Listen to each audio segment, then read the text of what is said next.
Man, somebody's farming all the guards today. You don't usually see someone doing the guards on high pass.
It's always kind of surprising when we run through these zones and we see how many groups are actually doing like what would normally be considered non-optimal content.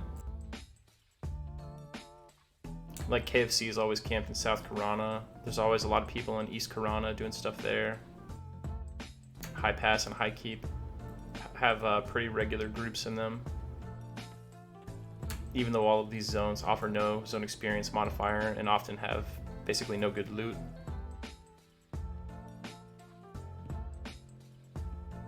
4 AM, we're kind of in the danger zone here with Kithcore Forest.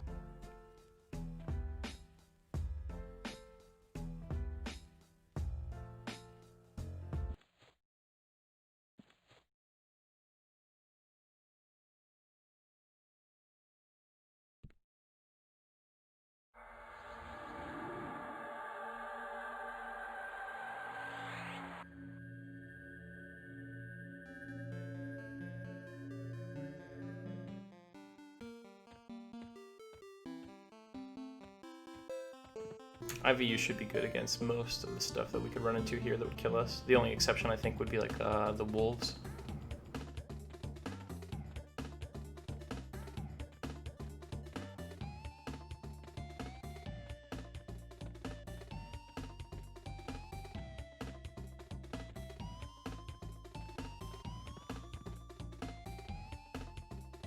Alright, we're at 5 AM, so they should stop spawning now. Some of them despawn, but we don't get a full despawn of the undead in Kith until halfway through 6 AM.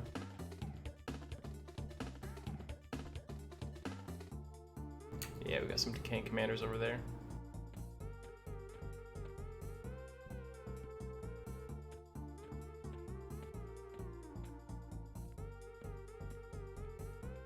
They come with a nice fat harm touch if they aggro us. So we definitely want to avoid it if at all possible. Alright, there's the despawn. Decaying warrior still up though. Strange.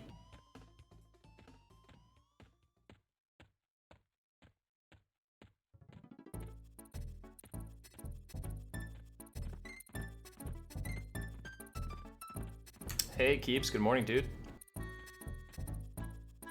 We just hit level 28, now we're going to get some spells, work on some more smithing, and then we'll get back to the grind. You ready for that 4th of July marathon coming up?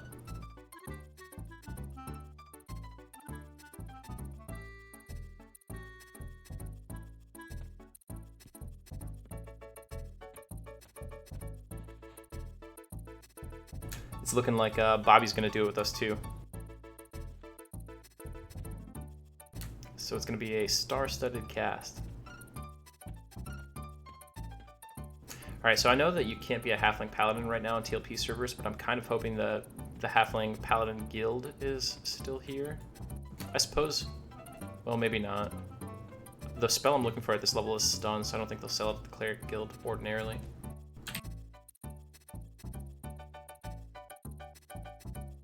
Paladin GM is still in.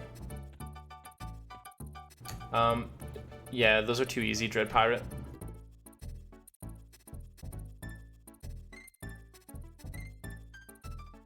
There's a little blurb in chat there, kind of going a little bit more in depth with my decision. But we wanted to make it about as hard as possible without being a rogue.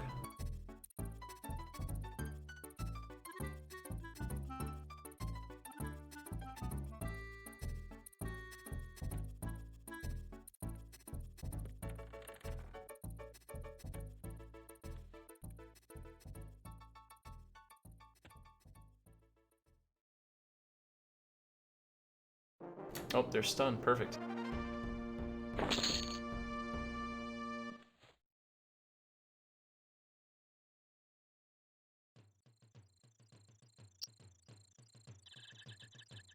Man, I need a bigger spell bar already.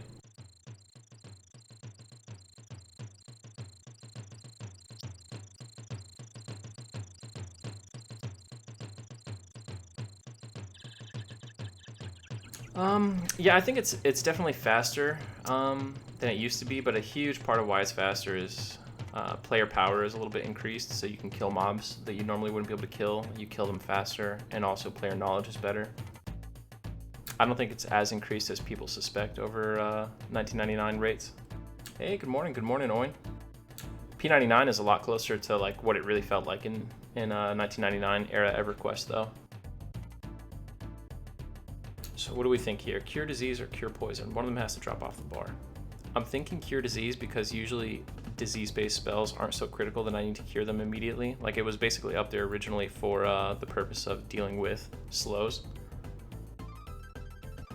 Whereas sometimes you need to get that poison off or you're gonna die.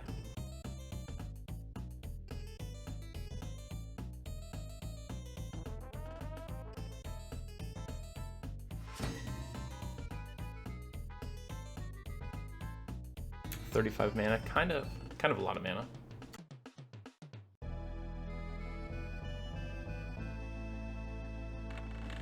It's like over 5% of my total mana.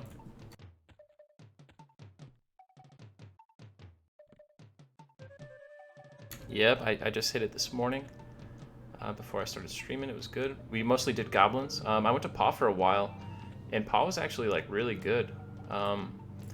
In fact, I was able to level a lot faster with the new heal spell. It's made a huge difference, I think. And then Paw being able to fight mobs, they were just like a little bit more blue to me, you know what I mean? Because the last time we were in Paw was like 25-ish. It made a huge difference in my ability to kill them. I was able to kill more mobs. But we eventually got chased out of Paw last night by like some level 46 mage who for some reason wanted to camp the same things that a level 27 paladin could solo.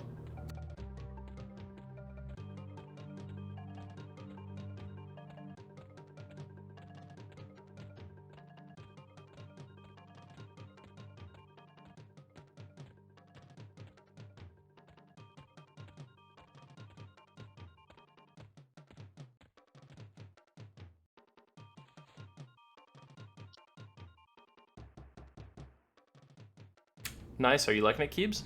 You know, I'm thinking maybe I should just Origin and we'll go to Paw instead of running to Freeport and coming back to High Keep.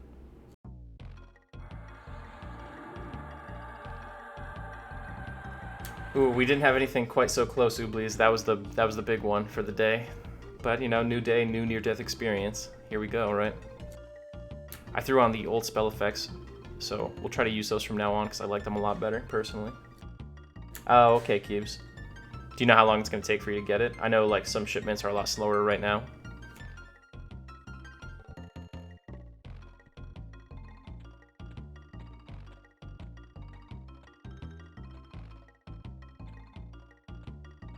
I actually don't know what the Geo XLR is. Can you tell me a little bit about it?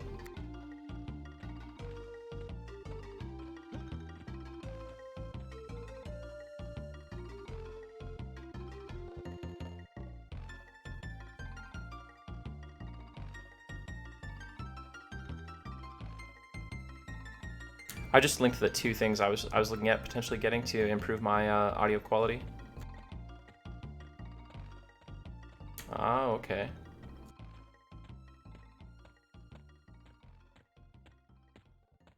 Yeah, I'm not super knowledgeable on the audio aspect. I've got a pretty dinky mic, and I just hope it sounds decent.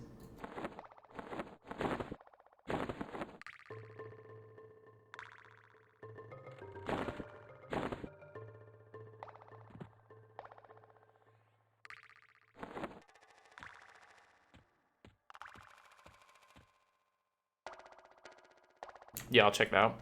Dude, I'm using you know, so I bought this microphone back when I started streaming in like 2015, where I streamed for like 3 weeks. And I never replaced it. Back then it was kind of highly recommended for someone who is just kind of getting their feet wet. But now I see it is often ridiculed, and it is the Blue Yeti. Blue Yeti, what is this, a snowball, I think? I don't know. Everyone says it's a bad mic to use.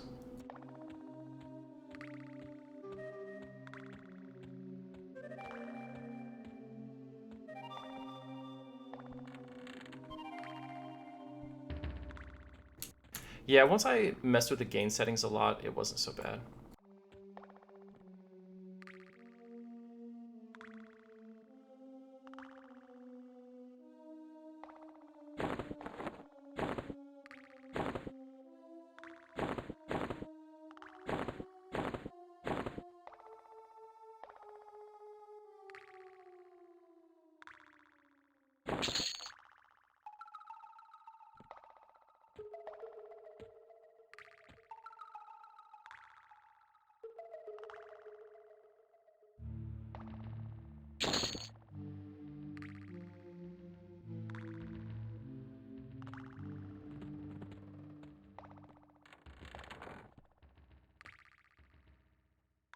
Alright, so we've definitely got enough money for at least one more attempt. That's good.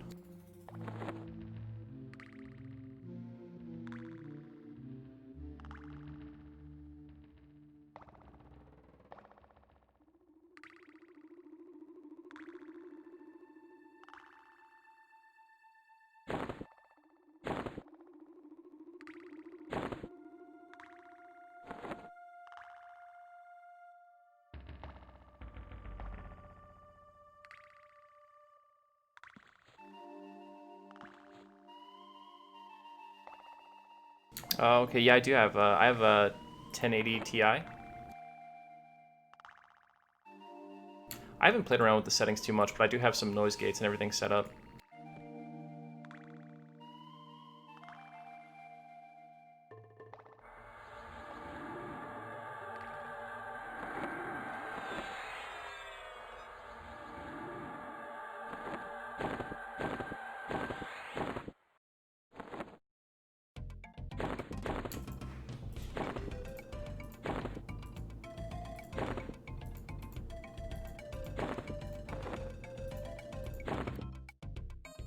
Fail.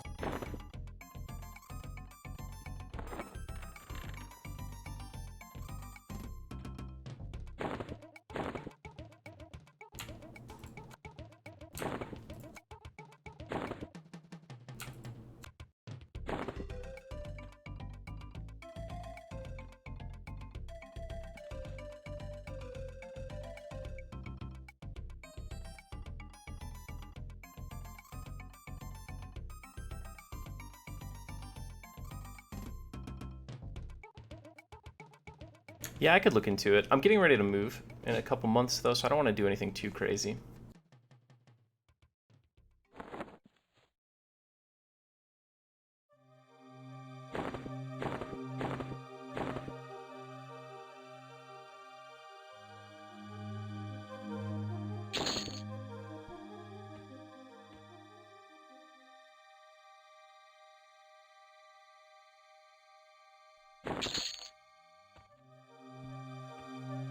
Alright, as long as I don't fail one of the sheet combines, I'll be good for one more attempt.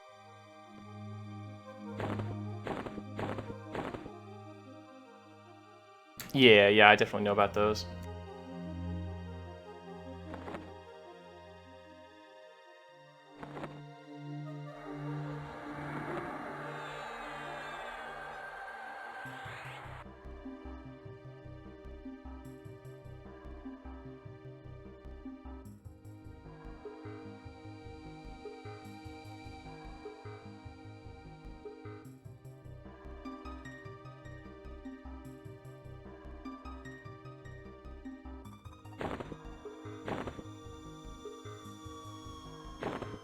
Good to go.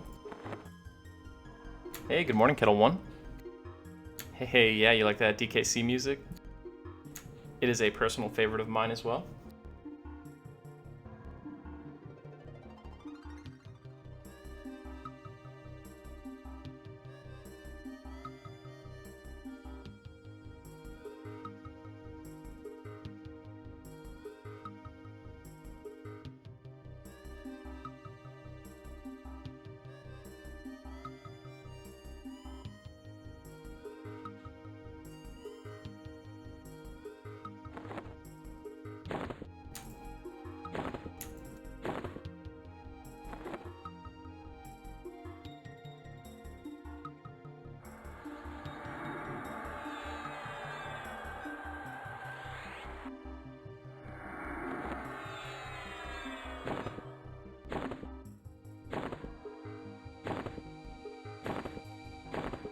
Drum roll. Fail. But we got a skill up, so it's kind of worth it. We got 2 skill ups yesterday, 1 today already. It could be good. It could be a good day.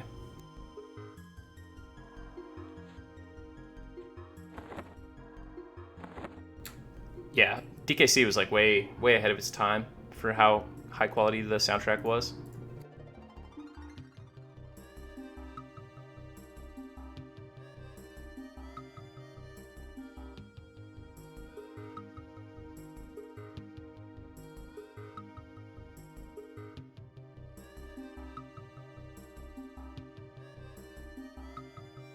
So the trivial of the arms is only 7 points higher than the boots and the bracer, but it doesn't even appear on my list yet. And I think they appeared at 120. So I might still be like 3 more skill ups away from it being a reasonable chance. I should probably just make a few bracers since they cost half as much to make just to skill up. But it's that knowledge that the van braces could just work. You're like, well, I could make a bracer, but what if this is the time that the arms work out? Hey Kettle One, this is the Draka Chrome UI. If you do !UI in chat, it'll give you a link to the UI. Hey Keebs, yeah, I'm rocking the fine plate boots and 1 fine plate bracer.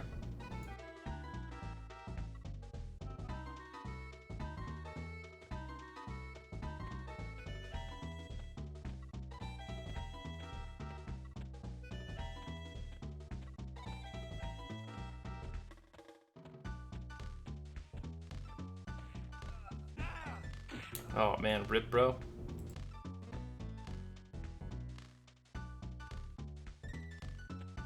That necromancer life, dude.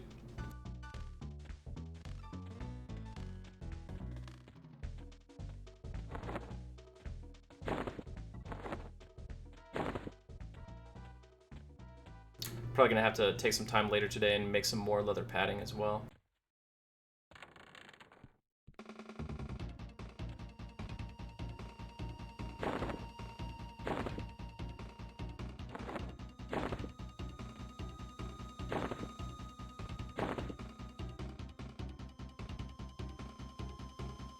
Oh, we can almost read it. We got 3 whole words right in the intro.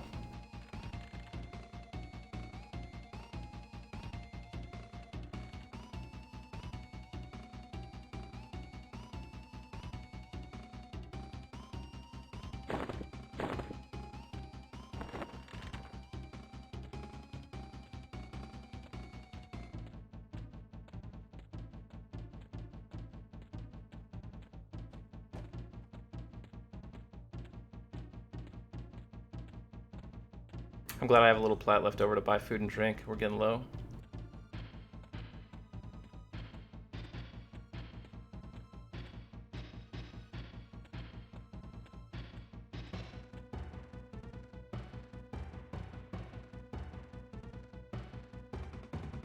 That's what I'm talking about, Gypsy. What is your race class combo? Honestly, now is the perfect time. The #1 time to get into Air Dune, because the queue problems are pretty much totally gone now. So you could just log in and play like a normal EQ server, but you're in good old Classic with 5,000 other people.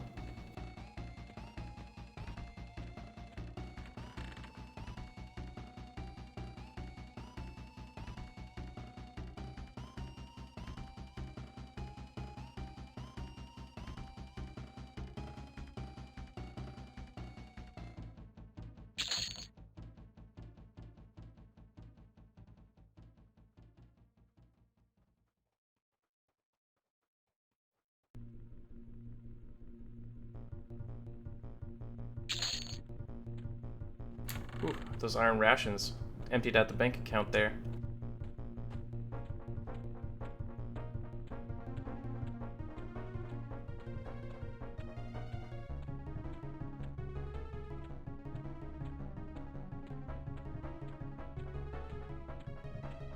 Yeah, I'll have to get grapes next time. She doesn't sell grapes. I need to find another vendor with grapes. Okay, Monk Shaman, classic combo. It's going to be really powerful. Oh, Dread Pirate, there's a bazillion of them. I would say like 99% of the raid guilds are active in US prime time. There's usually one or two East Coast, or there's usually one or two West Coast or PST timeframe guilds, and then there's like a dozen or more Eastern guilds. And I think there is one Euro guild.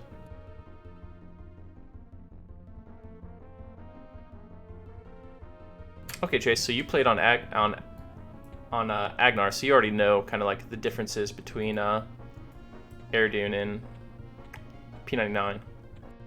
You know what you're in for.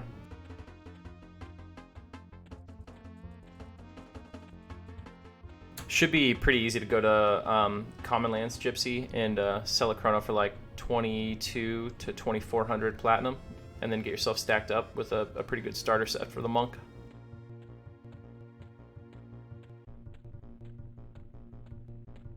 Yeah, boxing can get tedious.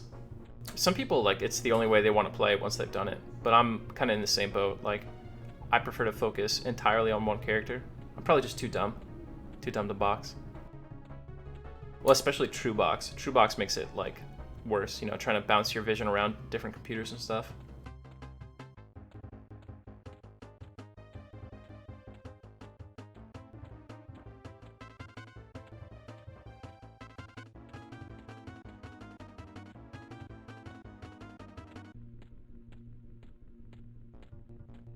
Play a rogue for the win.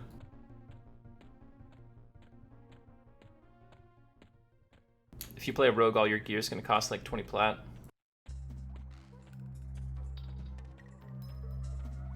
Yeah, I've done a bard with True Box before, and you're kind of just like, you set them on follow, and that's about it.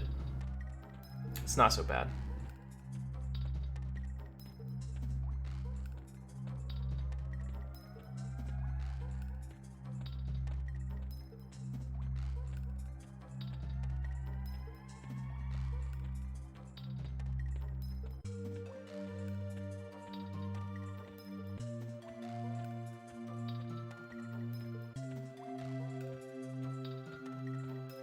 Dude, you know what? True Boxing makes your room get really hot. You have like 3 computers running. So Ubli's boxing is just having multiple EQ clients running on a computer that so you're playing multiple characters at once. You can usually use something like IS Boxer, or if you're Scum, you can use Mac Request, and then you can pilot all the characters fairly easily. But even if you're not using any software to assist you, you can just tab through pretty easily. True Boxing is when each account has to be tied to a different MAC address. So you have to use like virtual machines, or you have to use separate computers.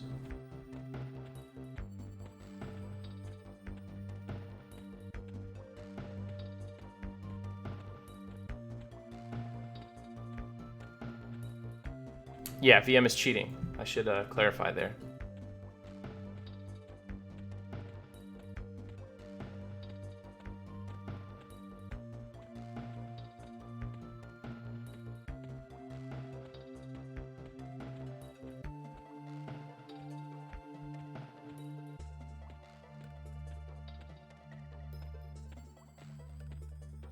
It's just meant to limit and discourage boxing.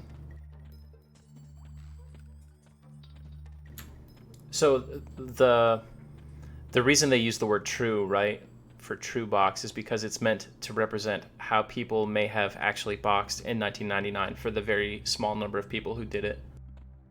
Back when EQ couldn't even be like windowed and your computer probably couldn't run two EQ clients. So it's kind of supposed to emulate that. I think that's the spirit of the idea.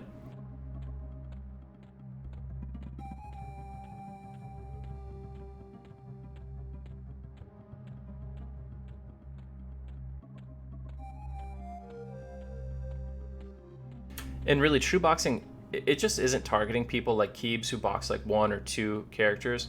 True boxing was really implemented to kind of eliminate people who were boxing mass numbers. Like on Lockjaw and Ragefire, we had people.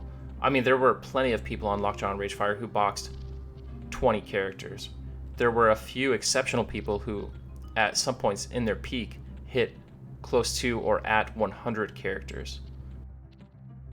And True Box is kind of meant to just eliminate that. I don't mind boxing, but when you see someone roll through boxing like 40 characters, it's kind of, it puts a bad taste in your mouth.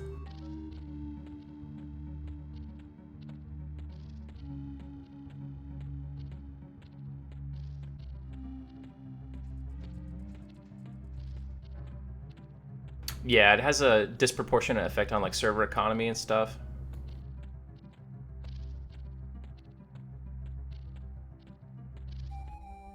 So when TrueBox first got implemented, it was super effective. Hey, Kettle One, thanks for the sub, man. Very much appreciated. Kettle, you're like one of my like day one viewers. You've been watching like since the beginning here. But when TrueBox first came out back on Finnegal, it pretty much worked 100%. Like maybe there was very small exceptions, but 99.9% of people really only true boxed. Some people were starting to explore VMs the longer the server went on. But now TrueBox has been around for so many years on so many servers. The people who are like intent on bypassing the rules to increase their power with additional boxes, they know how to do it, they know how to get away with it, and they're going to do it, and there's not a whole lot you could do to stop it other than very active GM presence. The way EQ usually does its ban waves is just that, like they're ban waves, right? So you'll cheat for 3 months, and one day you'll log in and your accounts are banned, and so are like 500 other cheater accounts. But it only takes you a day and a half, 2 days to roll back up a character at max level. So the ban wave system that they use right now is actually pretty ineffective in my opinion.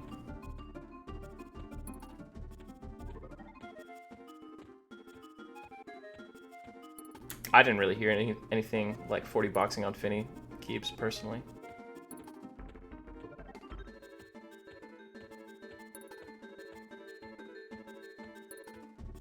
I think there's GMs on Airdoon, it's just not what people expected. It's not really a GM, you know what I mean? It's a customer service representative.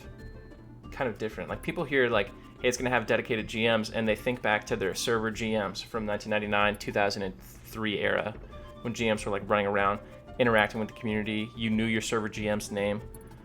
They were supposed to do like introductions of GMs, and they just never did it, or at least I never saw any GM introductions. Right, and they definitely don't mess with any play nice policy stuff. I think I heard like the first couple of days they were doing that, and then they stopped. They probably got overwhelmed because people file tremendous numbers of kind of like frivolous petitions, and the server probably has like 1 or 2 dedicated GMs. If you look, they actually updated it, Keebs, before Airdoon launched. There's a very in-depth EULA. There was a lot of changes to it. Like they re-added the thing about like disbanding or banning guilds, and if like a guild has players who habitually violate rules, they will ban the leader of the guild, all kinds of crazy stuff. Now I don't think we'll see any of that actually in action, but there were things which were not in the rules for some time. At least I believe they were out of the rule set for some time, and they were added to the official rules again. Yeah.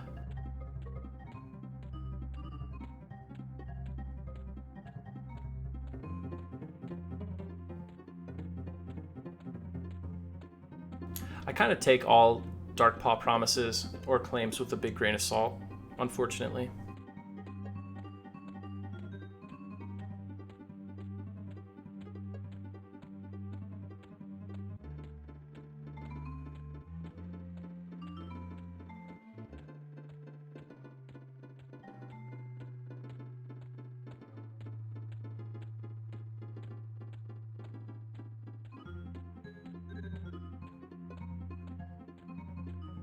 Hey, Coca. Yeah, we got a little bit.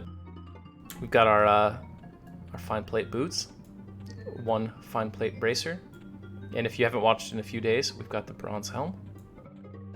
We're making moves.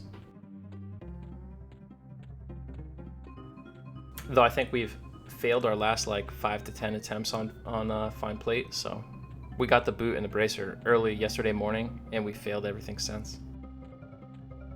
Yeah, oh yeah, you know what? I remember, Coca, you told me about how you had Osargon stacked up in all the bronze.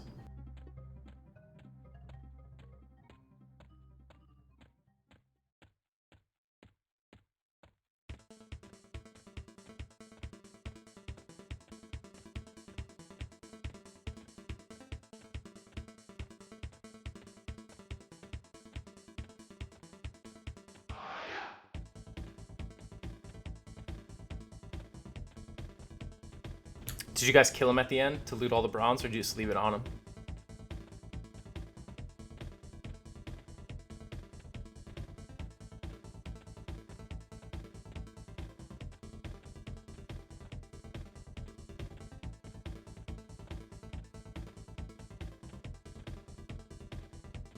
Oh, rough. I saw someone charming the Bard GMs yesterday. Not yesterday, like 2 days ago in High Keep.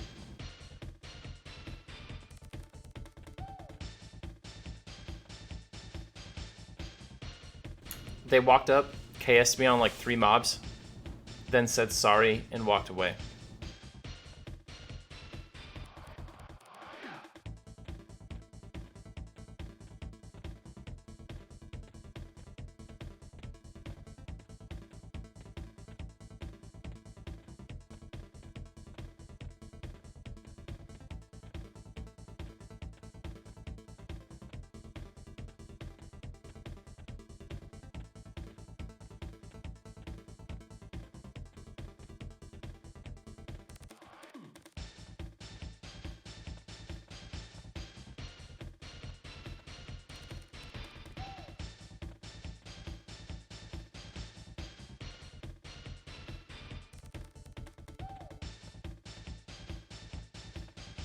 I'm not super positive. I know Bobby told me that he never did the card section of the Rogue Epic when he ran his Rogue.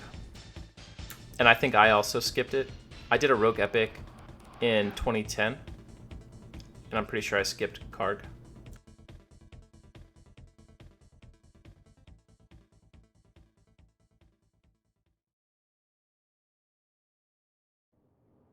It took me about 9 hours, I want to say, when we were doing card on stream. So his PHs are all the low-level mobs that shouldn't really be in that section of the zone. Basically, between the tower with that like level 2 barbarian female in it, past the Eldon camp, up to like the Permafrost Gate, you'll occasionally run into mobs that are like an oddly low level. There'll be like a polar bear cub, a frost goblin or ice goblin whelp, things like that, and those are his PHs. And once you isolate the cycle, they spawn literally every 9 seconds. Like you kill one, and once you learn, there's like 5 spawn points. You can literally just run a loop around the spawn points. They spawn and they wait in place for 1 or 2 minutes. So if you just kill one, run the loop of the spawn locations, you will always find the next spawn by the time you finish the loop, because the respawn is so fast and they don't path. So once you got that locked down, you'll spawn them in like an hour probably. Hey, what's up, Oopa?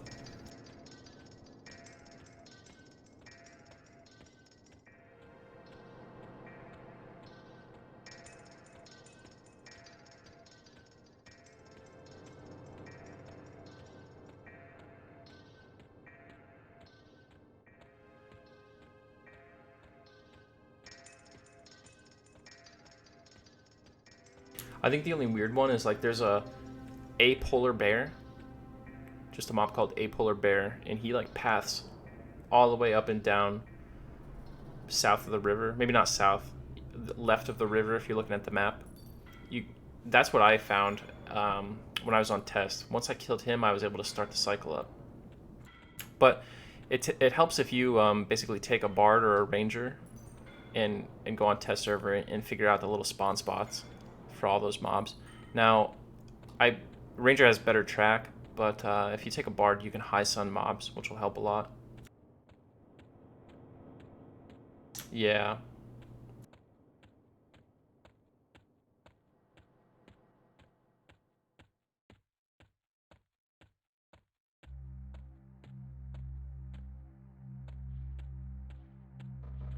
Dude, a lot of elephants out here. It's like a zoo.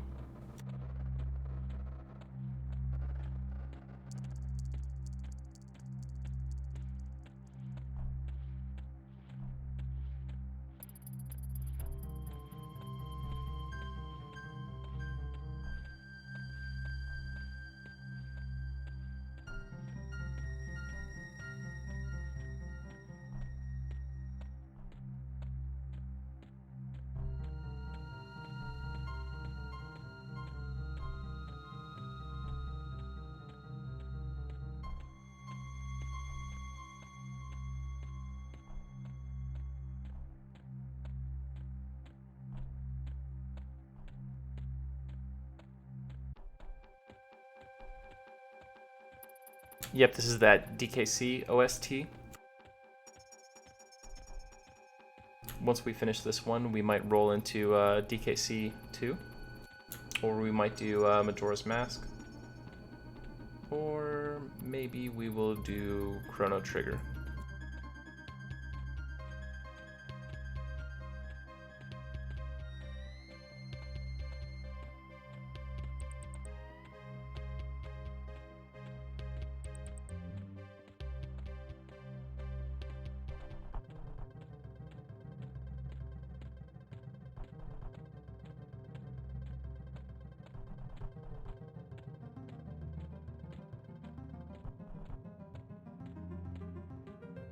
Is that the game where you roll around as like a giant ball of magnetic stuff? Like everything you touch just becomes part of the ball? Yeah, I've seen that. I've never played it, but it looks fun.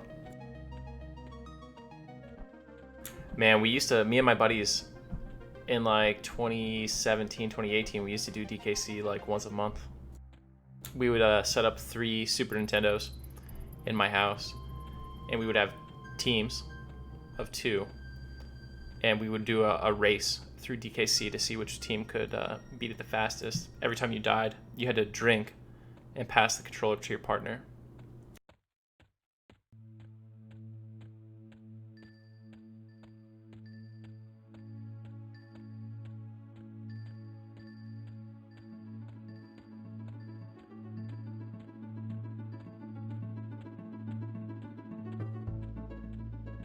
It became like a game of who could die the least before the snow levels, because if you're drunk when you get to like that snow level where it's like blowing you back, it's really tough to beat it.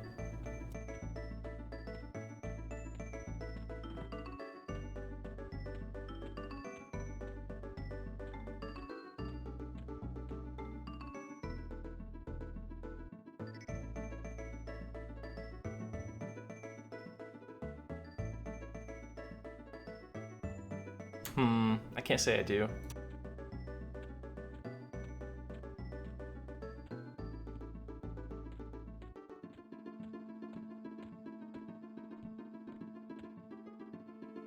It's not good. Someone camping the entrance.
Dude, where did the ad come from? Did it just like spawn while I was pooling?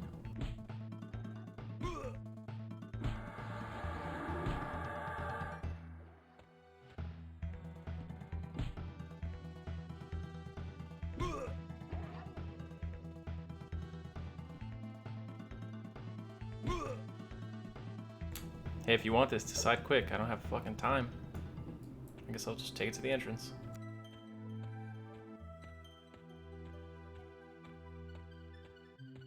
Sorry, bro.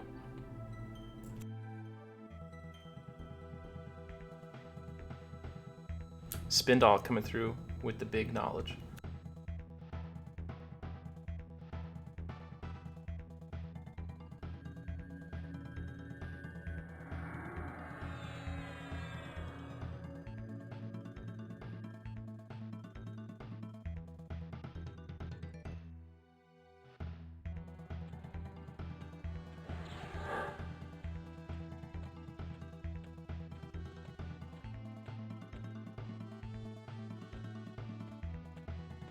What happened to the one I rooted there?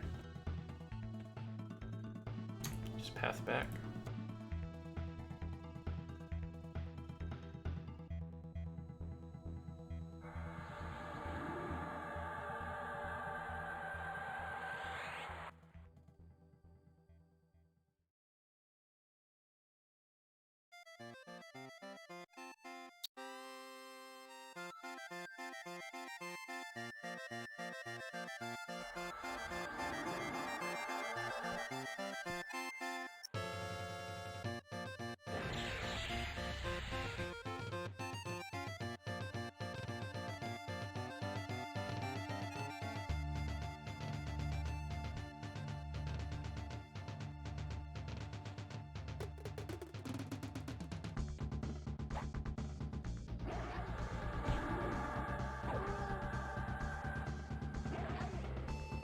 I might not even be able to solo this now, because my mana is so low from all the soothing and stuff.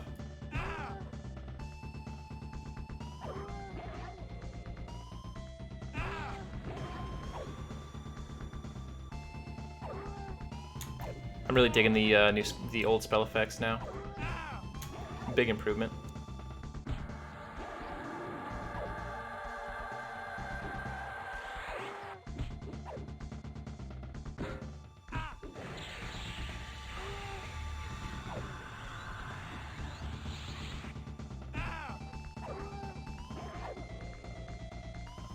You know, we just came back over here since we were in the Kanos region server.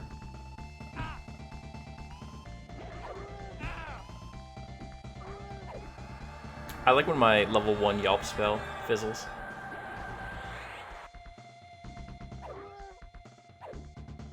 We're finally at a high enough level to kind of reliably kill these gnolls that drop the scrolls we need.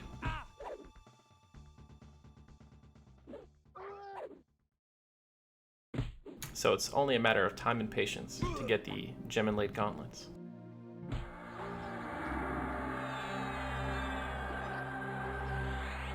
Dude, that'll never happen. I wish.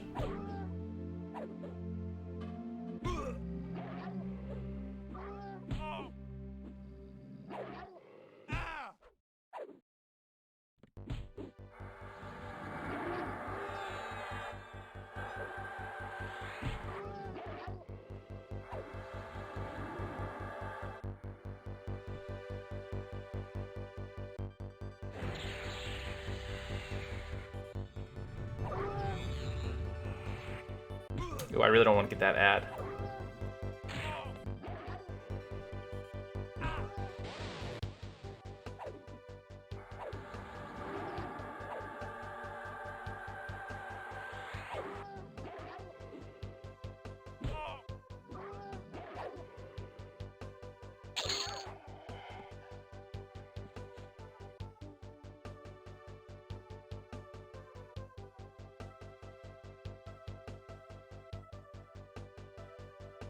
Yeah, so I changed my stream settings to try to make it a little bit better for everyone. You can see that now there's that there's this bar at the top that's visible. So I'm just streaming my display window now rather than the actual EQ game. So you see what I see rather than what EQ intends to represent to the client.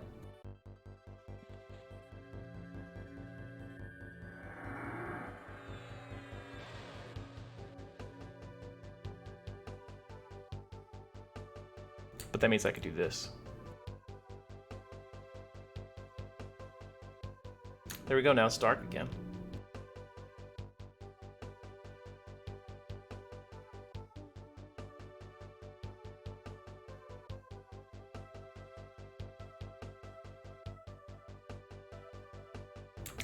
I can enable windowed gamma, but it doesn't do anything.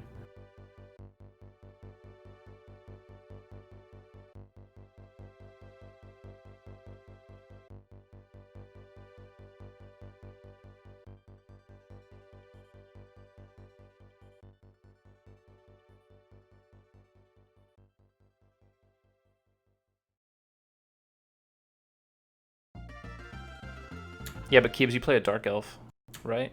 Like you don't play anyone with human vision.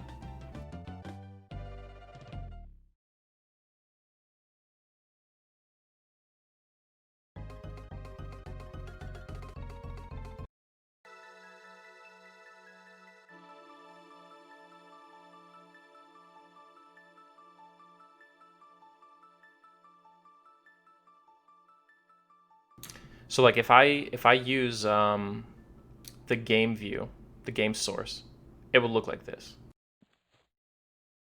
It'll just be really dark. Even no matter what my visual settings are for EQ.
It's crazy how much easier these are.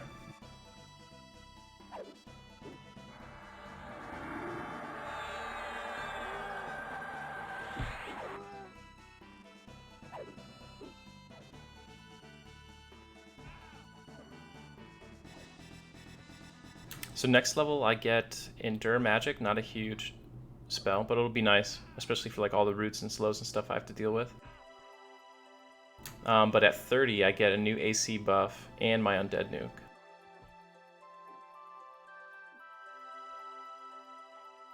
Yeah, this is the Chrono Trigger OST.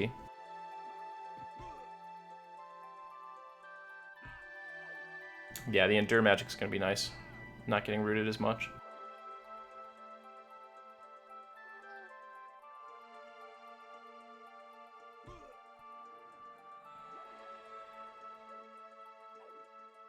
And then with the Undead Nuke, I think I'll be able to camp the Bloodstained Shoulders from Unrest.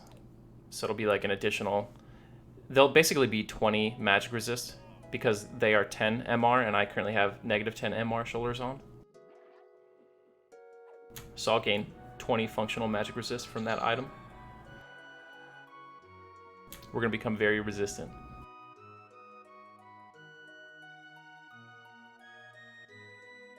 Yeah, they're upgrades, but man, Mistmore just seems like such a death trap.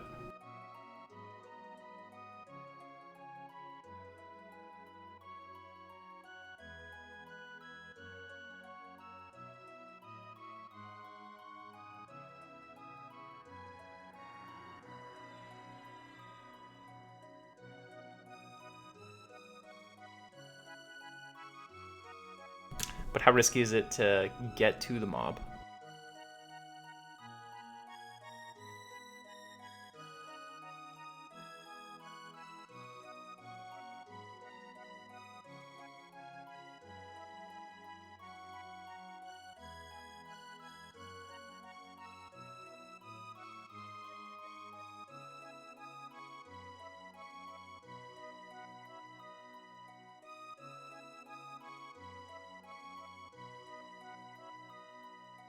The mob who drops it is level 30. So I'd have to be at least probably like 32 to kill him.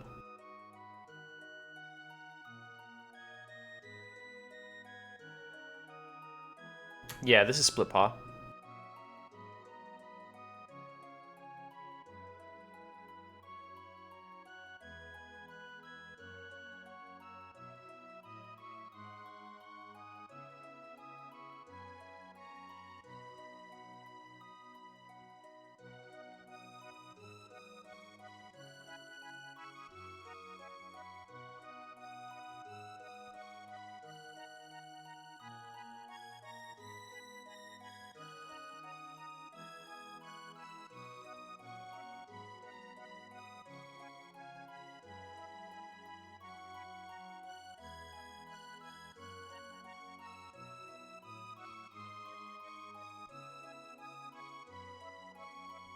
Want to try to soothe that guy inside the room here.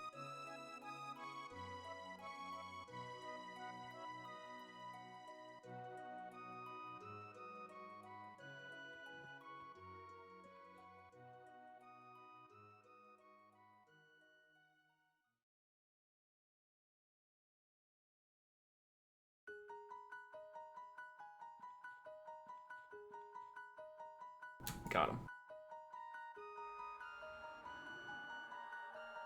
The easiest class for this challenge, I think, would be Necromancer. They got Feign Death. Their spells are great. They have a pet.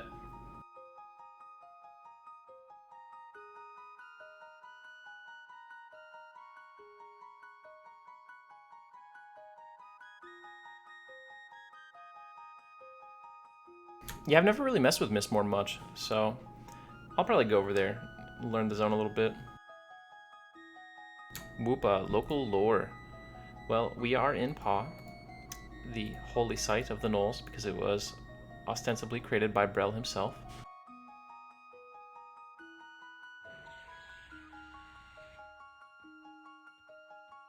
And it was originally held by the Split Paw Gnolls. Those are the ones with the white fur. You'll see some of them in here, either as prisoners or as Leteth Moss Gnolls. Those ones are kind of like the guys who switch sides. This guy that we're fighting here and the rest of the Gnolls are what they call the Torn Ear Clan. We can learn a lot about them by reading the Tan to Split Paw scrolls that we can loot from these guys, but you need to have skill in the language Gnoll to be able to read them.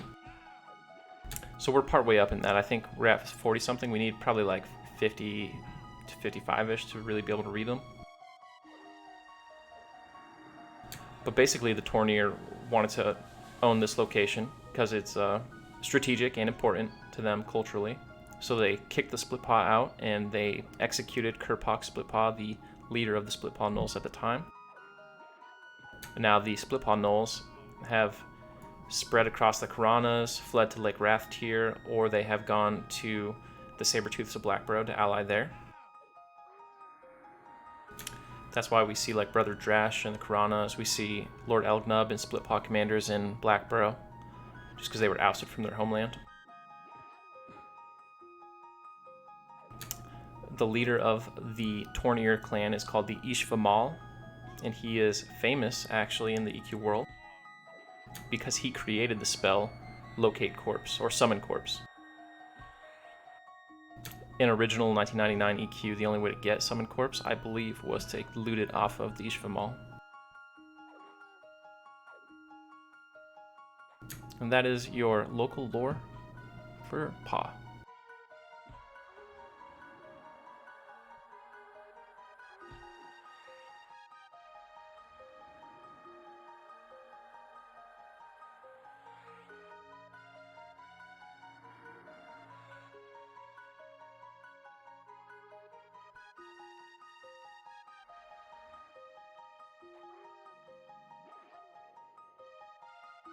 Summon Corpse actually doesn't work. They broke it either intentionally or on accident. Doesn't work in Classic at all. But normally it would be super worthwhile for Plane of Sky.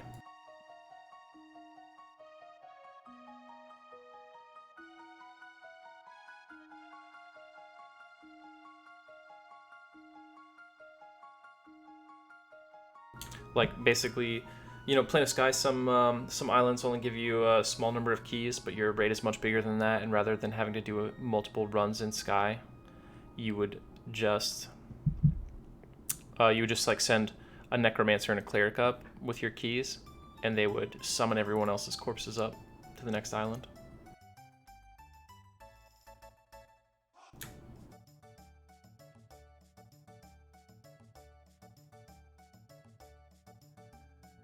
Yeah, I guess not a lot of cash flow in here in Paw.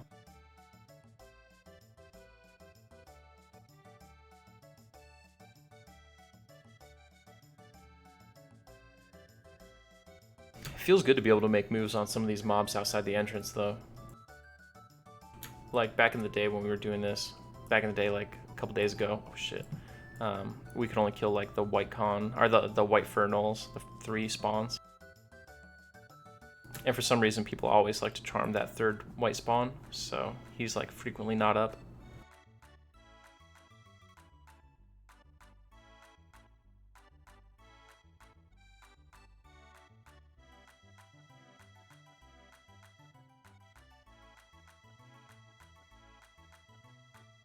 Well, people have been doing that for, 20 years.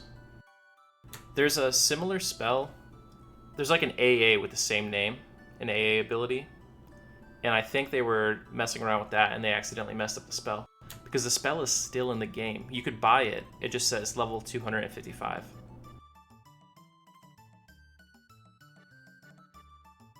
And I think just no one has cared enough to report it.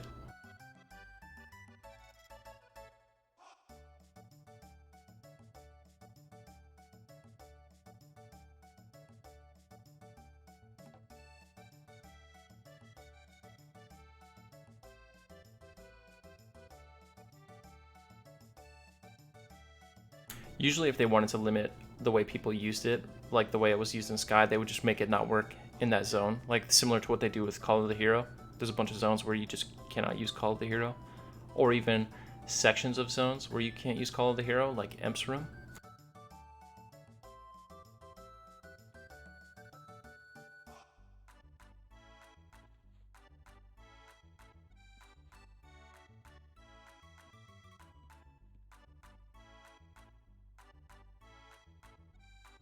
Gotta get this evocation skill up.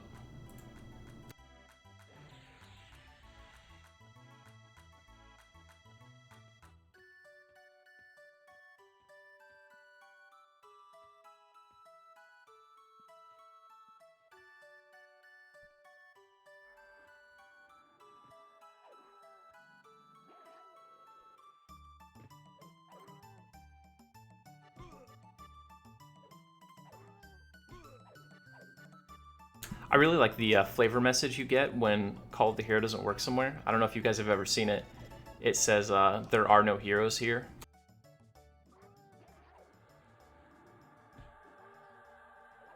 It's a lot better than just like, Call of the Hero does not work in this zone.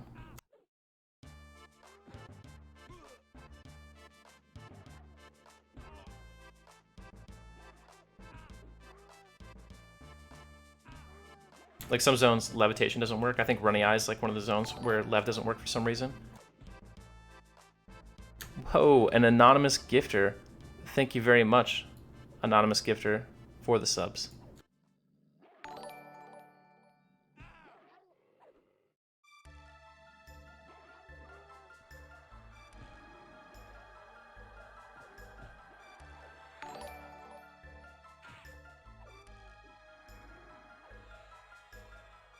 Big thanks to whichever anonymous individual in the chat did that.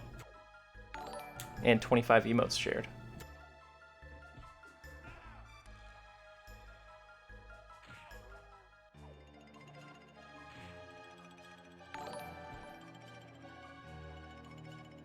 Kind of a little close here.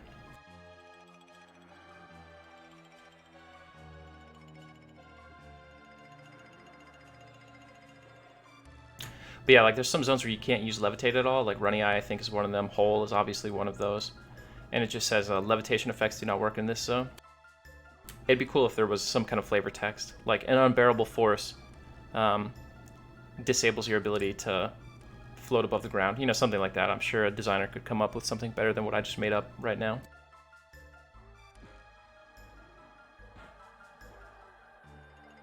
Hey. And by the way, since we're using those emotes now, big thanks to Keebs, who fixed up my Undead Froglock emote. It used to have like a little bit of white junk around the outline of it because I changed it up in like MS Paint. And he fixed that up so it's nice and clean.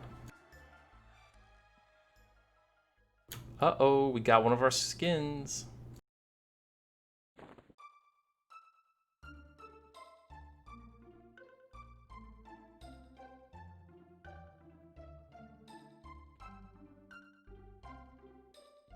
The other group that was here just left, so now we basically have the zone to ourselves. The only downside is we have no mana, and the mobs behind us have spawned, so we're like sort of stuck in here until we can get a soothe off. Just Butler, thanks for the sub, man. I hope you are enjoying the content here. Where would I solo as a 48 Paladin? I would try to solo in Lower Guck, Safe Hall. I mean, it's not going to be incredible EXP, that's for sure, but you should be able to dominate those mobs pretty easily.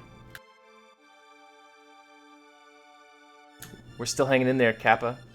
We are level 28, making moves, getting gear.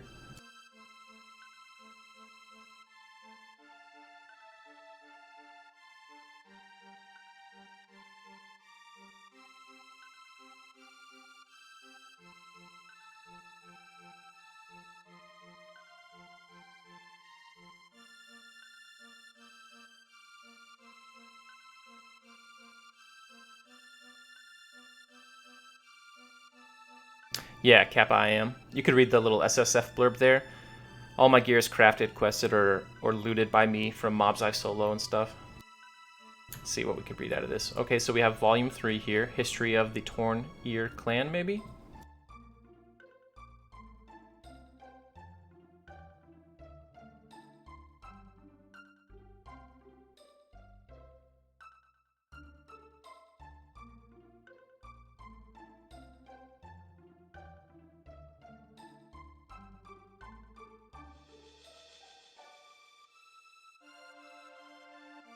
Definitely need more time to med before I can engage that guy.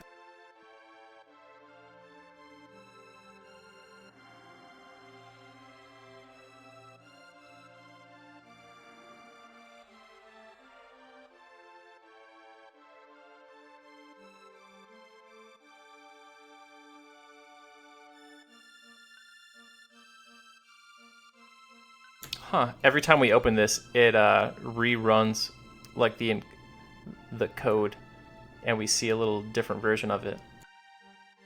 History of the Varishi Mall.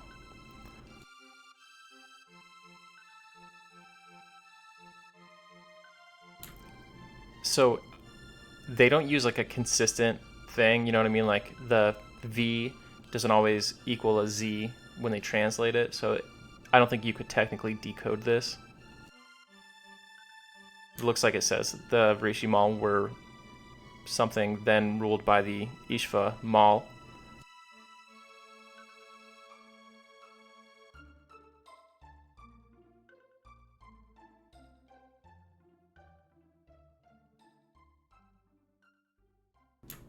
Rulers, maybe?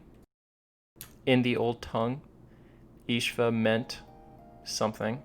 Mall meant ruler.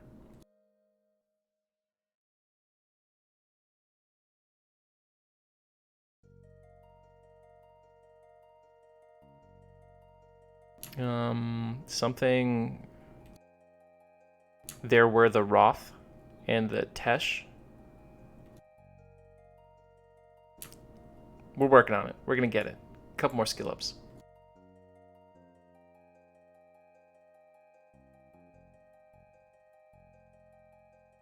Yeah, it's a lot of fun. It's a new twist. It's pretty challenging. We've had a lot of really close calls. I'm about to get trained. Okay, he handled it.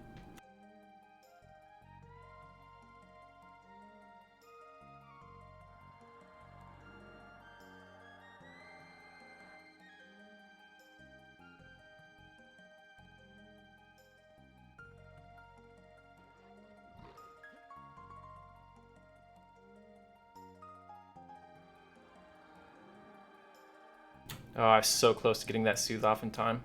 We'll just zone this. I assumed that that was an enchanter and he had charmed one of the mobs to kill the other mob, realizing only too late that it was a mage and he was ignoring the light blue. Hyperplasma Shortcake. I have purple clubbed twice. I think I had one in the beginning that I don't really count because, you know, like level 1 you purple club all the time. But yeah, post level 20 I have purple club twice.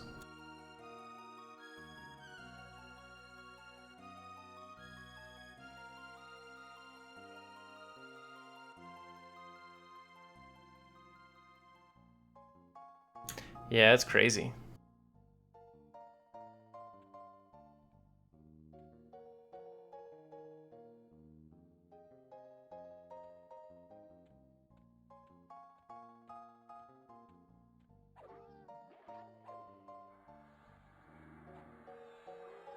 Admiral Peaches, purple club is when you go below 0 HP.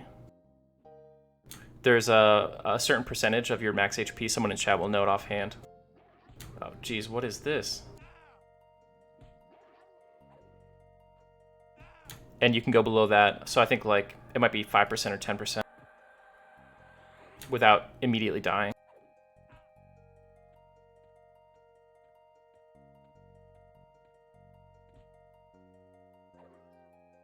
We're gonna try to kill this guy, even though we have that green ad. We got lay on hands up. It should be doable.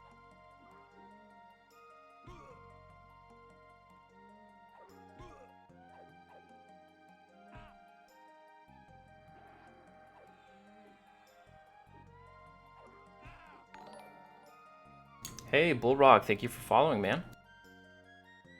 All right, what do you guys think looks better? This visual or this visual?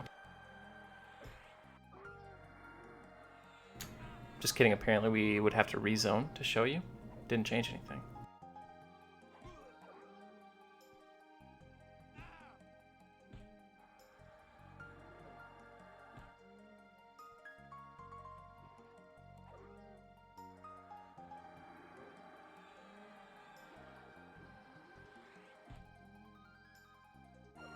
Okay, yeah, so the first tick of regen seems like it stood me back up both times I went purple, so that makes sense.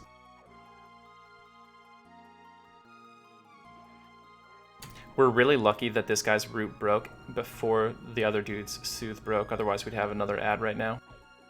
And of course, in perfect timing, my buffs have all now worn off.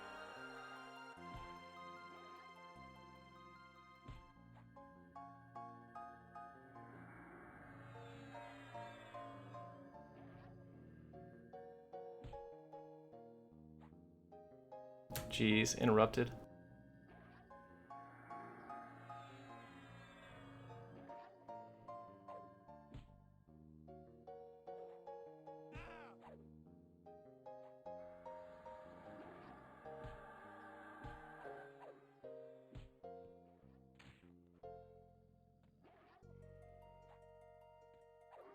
I'm gonna have to use lay on hands, definitely.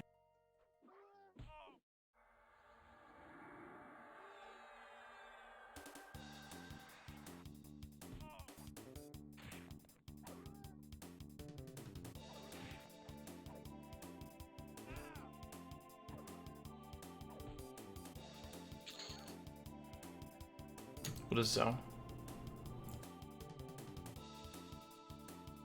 Ooh, Bard main with a Wizard box. I think a Bard main is going to be awesome. Wizard box will probably be easy to box. I think it could work, but what does your... I guess I'm thinking of it wrong. You know, it's so hard to think of the Bard as the main, because you always say, like, what does the Bard bring to this duo? Yeah, I think it could be good. You've got Cello, you've got Mana Song, the Bard can do all kind of CC and even Charm in a pinch. Bard is basically like the pooler, the support, the tank. Healing is going to be your biggest issue, unless you're going to like Snare Kite and maybe with a wizard like Root.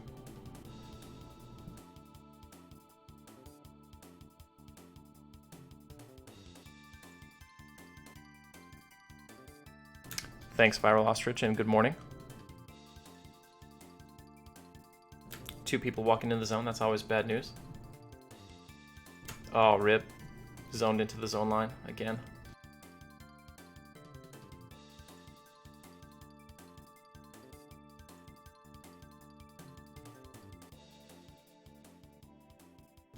Yeah. Well, the only reason I'm thinking of that is because like the bard's gonna need to, like the bard is not gonna be able to tank without a healer, so you're gonna need to like snare and kite things a lot. I'm not sure offhand how good the bard's ability to retain aggro will be. I suppose anytime things get out of hand, the bard can just mez.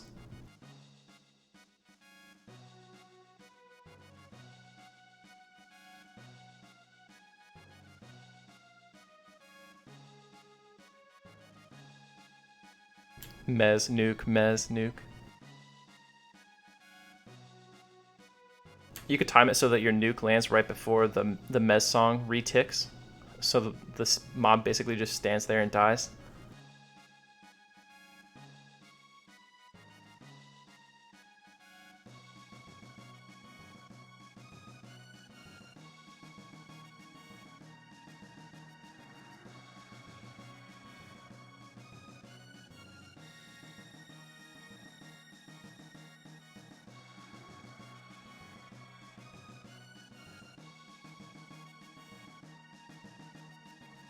Bottom line, Bullrog, I think you should do it, and I'm interested in having you come back and let us know how it goes. Is your bard already leveled up?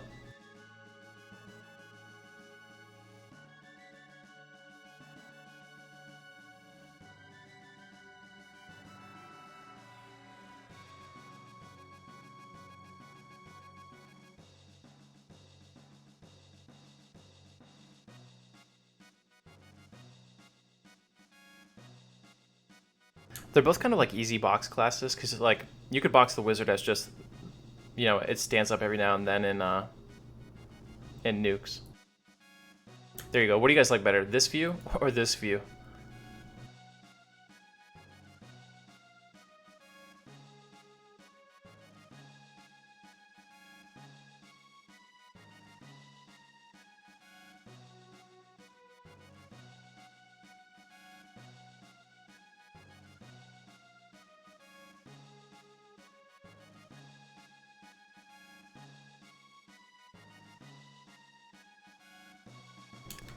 I wish I could, so I'm gonna have to play around with the settings. I'm sure I can do something where we can see it and it's nice and light, but it's also not washed out.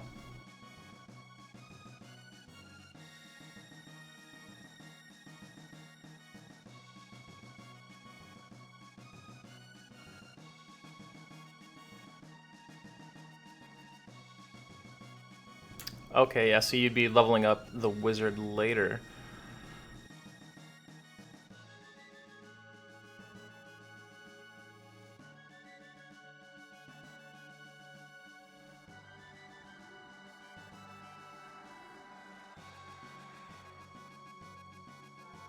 I'm always a big fan of wizards and stuff. I like seeing people play classes that we don't see so often nowadays.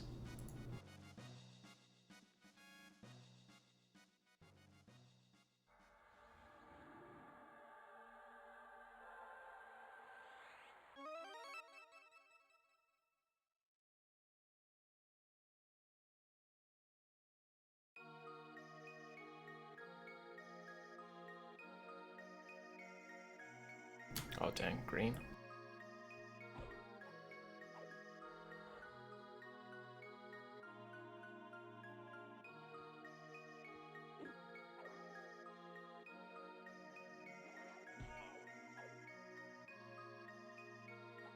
So these are the two views we were comparing.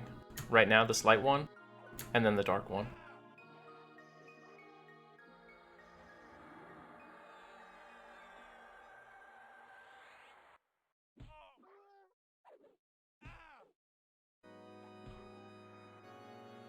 I don't know if people even quad kite anymore on TLP servers, really.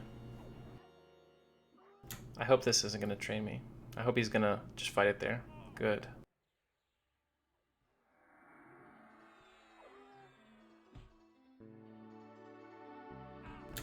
I'm glad to hear that you're enjoying it, Evil Kid, and that's great.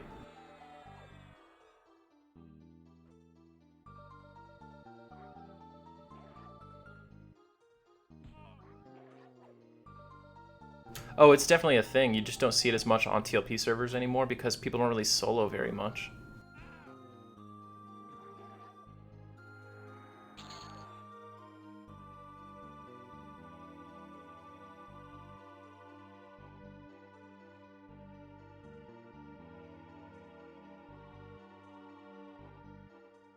Oh, someone gave us Shielded Brambles. Add this to the block list.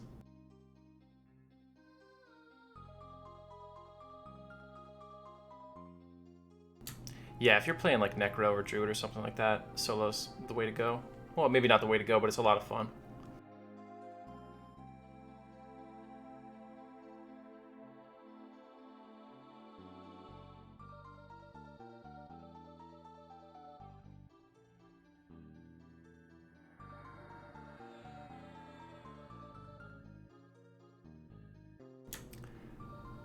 So if you watch that Purple Club video from yesterday, you'll see that I fizzle my healing spell 3 times in a row, and then I'm out of mana. Hey, Nils, I am level 28 now. At the time that I fizzled 3 times in a row, my alteration was maxed for my level. I just fizzled again, I'm 1 point away from max.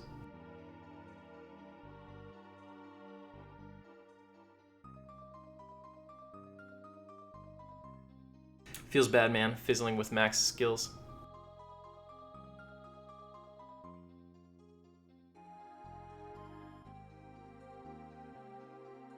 Viral, did you see the other Purple Club, the first one?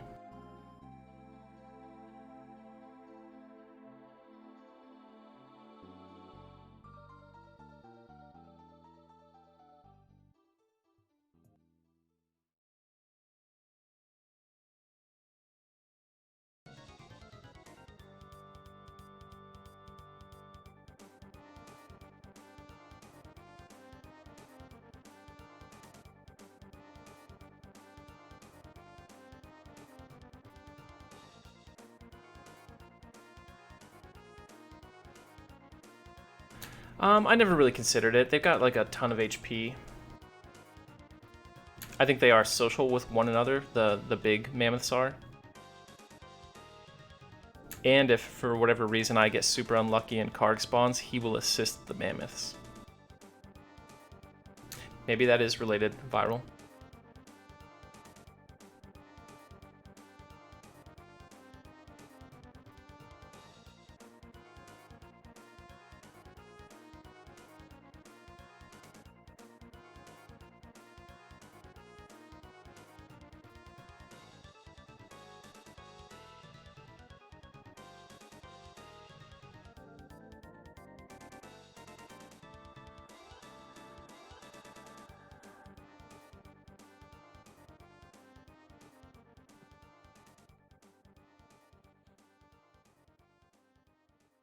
Just met up to 50% really quick, and then we'll pull this guy.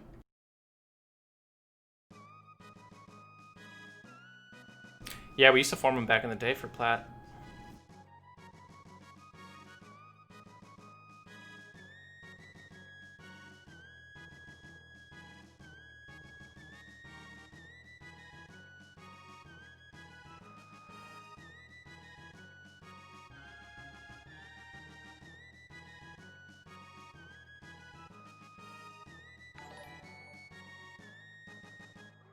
Pitflit, thanks for the follow.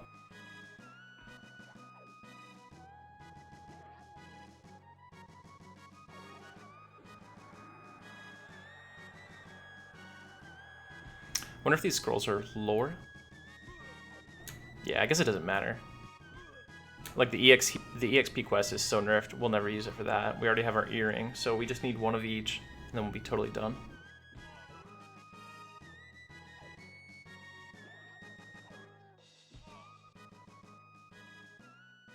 We're gonna end up with one scroll that we can't get for like 3 days.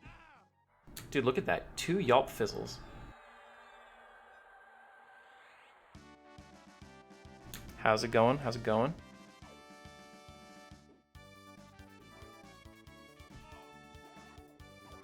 Right, yeah, dude, it's the worst when you get a new spell like that and you just fizzle your whole mana bar away. You have to stand there all embarrassed.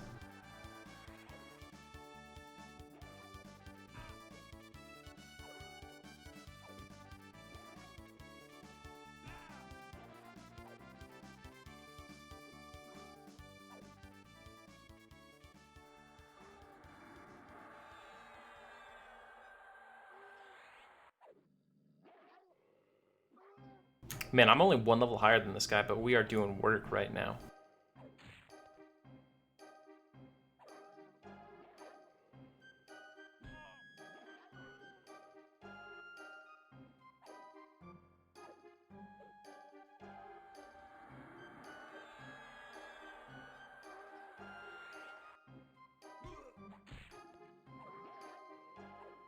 I spoke too soon.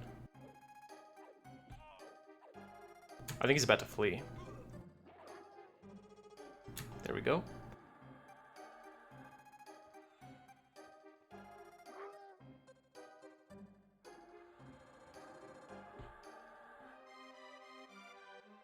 We're really close to an ad there.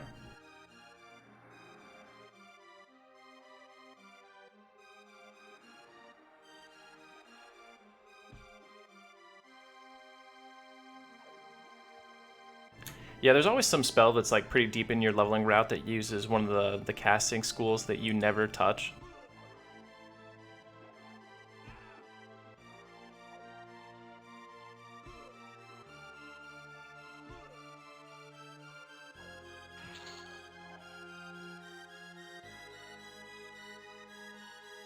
I remember the burnout line in Mala being hard to cast on my mage every time I level up. Burnout 2 is the worst. So hard to cast.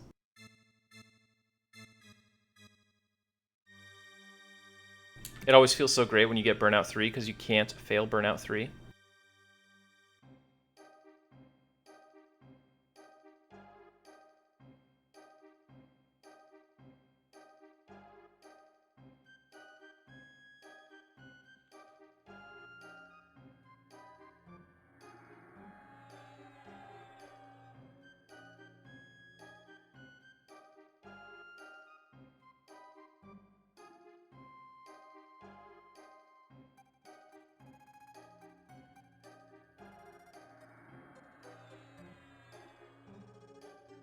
What class are you, Piflet? And are you grouping or soloing?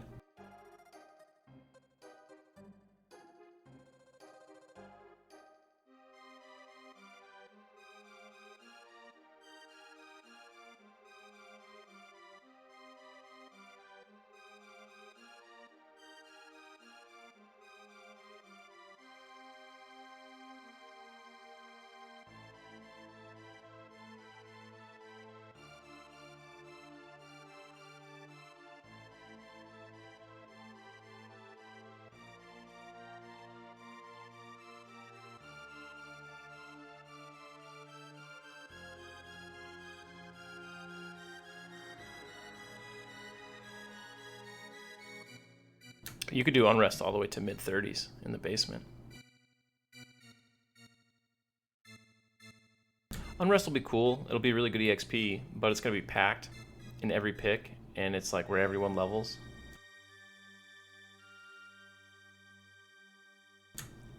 I would tell you to do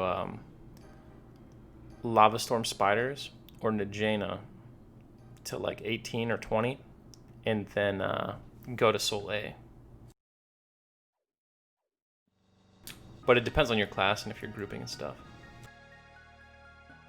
Soleil has one of the best stems in the game right now.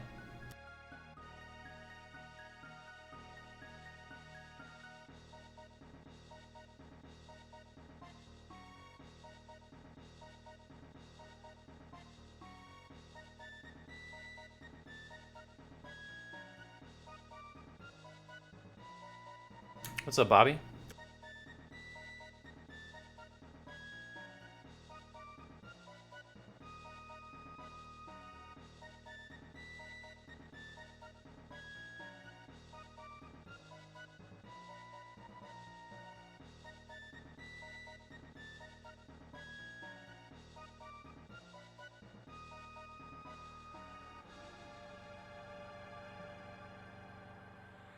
Dude, why are these guys buffed? Symbol and Bravery? Dude, I don't want to deal with that. Psych. My DPS is bad enough. I don't need to fight mobs with cleric buffs.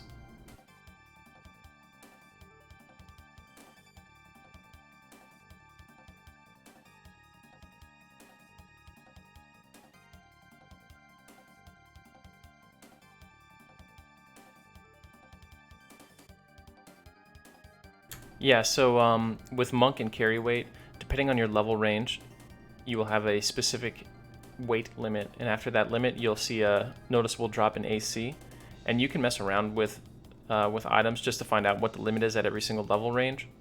By level 60, I want to say it's like 22 pounds, which you usually won't have any problem staying under. But it definitely is on for the TLPs. So just next time you're in town or something, go to a bank and throw all your crap in the bank and see what level you start to gain AC at, and that's kind of your limit. Unless you're already pretty lightweight, then do the opposite. Pile a bunch of stuff on your character and find out what the number is.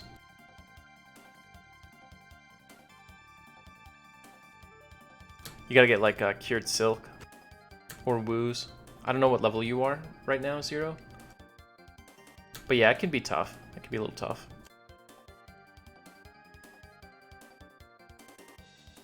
In the end, ideally, you are not getting hit much as a monk anyway, so it shouldn't be a huge issue.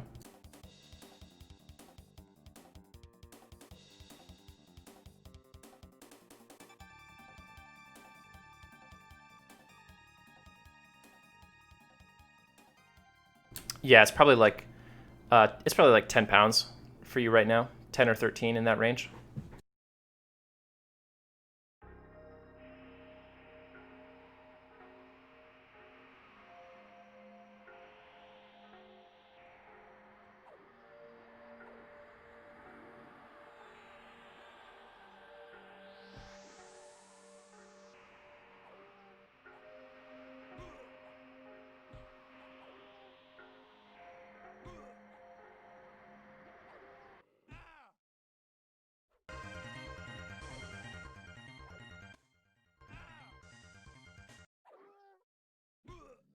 Alright, when I started the Chrono Trigger soundtrack, I didn't sign up for 2 hours.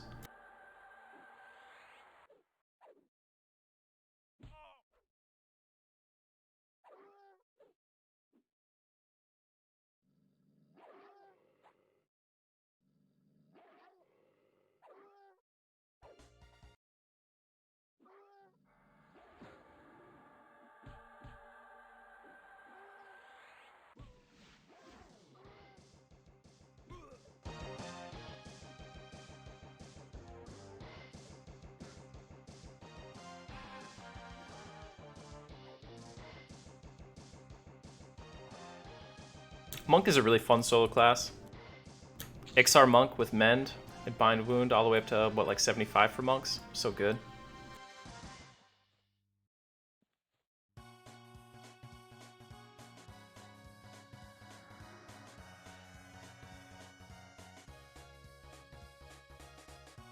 Yeah, dude, I'm just leaving those mobs up. Those ones I'm camping. Leaving them up for you to come grab.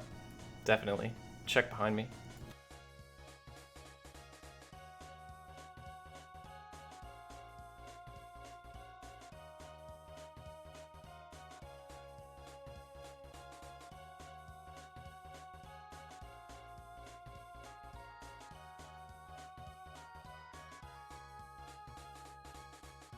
There's a lot you could do with a bard to make it fun. Most people don't use the full potential of the bard. But if you go all out and really do everything and you solo and stuff, or even if you're in a group and you really want to twist very well and you're not always using melodies, it could be fun.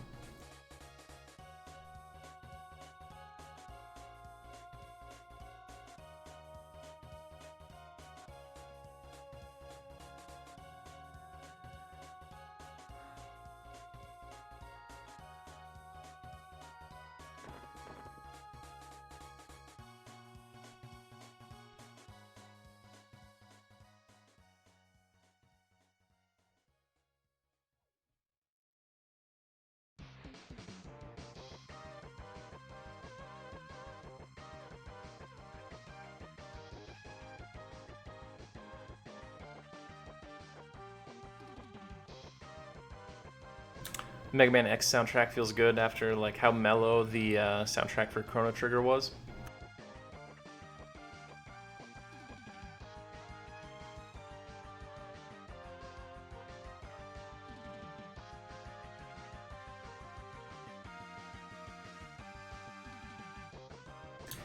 It represents, or it stands for Solo Self-Found.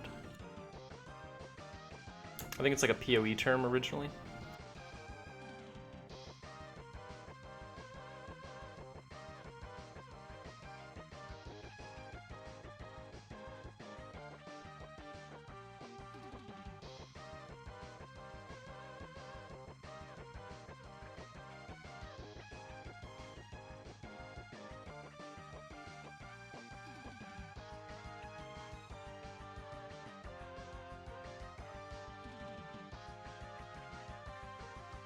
Dude, this guy is always the higher level one.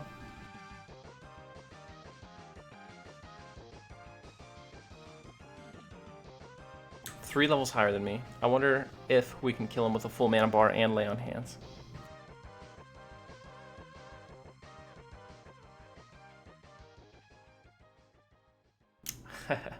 That's funny, Piflet. They had 20 years of pent-up discussion they needed to catch up on.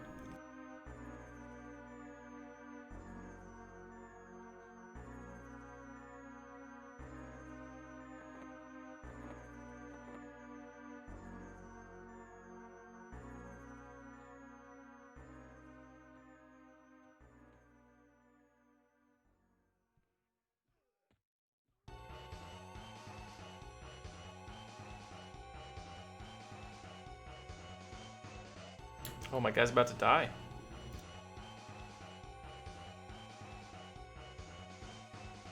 So close. This is actually entertaining to watch. I don't think he's going to make it, man. They got to run. This null's at 60% still? No way.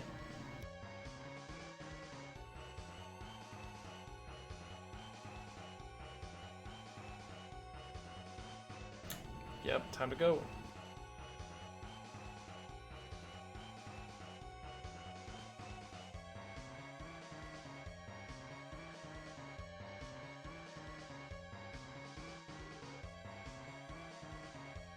Will he reach the zone line? Looks like he's gonna make it.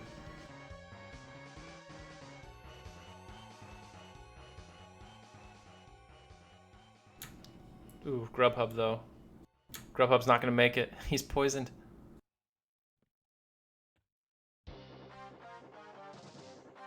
Nope, Grubhub's gonna make it.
I'm surprised to see Soul Angel here.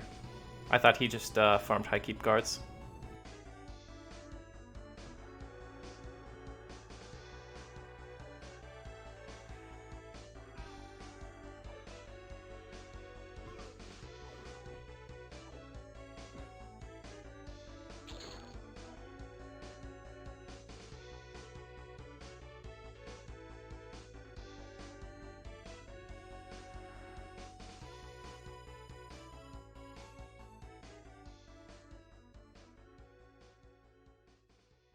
Dude, people are so ballsy. Like, he sees me sitting here and he's like, I know you're here, but when this spawns, I'll kill it.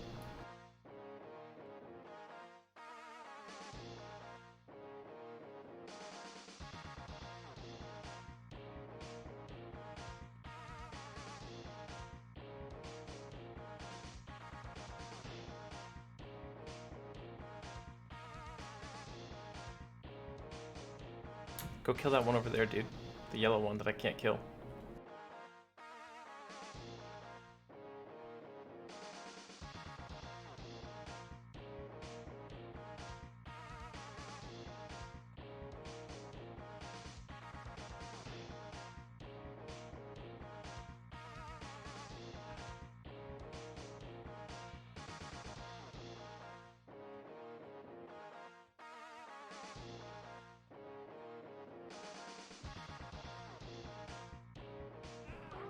That worked out pretty well.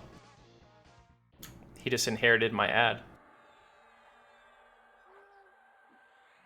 Yeah, Freeport's kind of a mess. The bank is like the only thing in there that's convenient to locate. Once you get used to it, it won't be hard to find.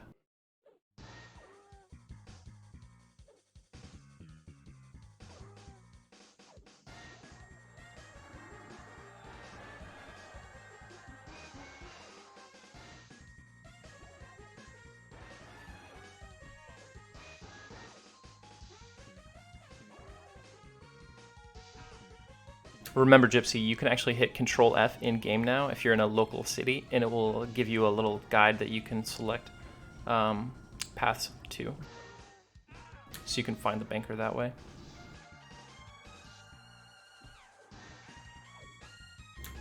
Look, he already killed it. I did him a favor. It was a free pool.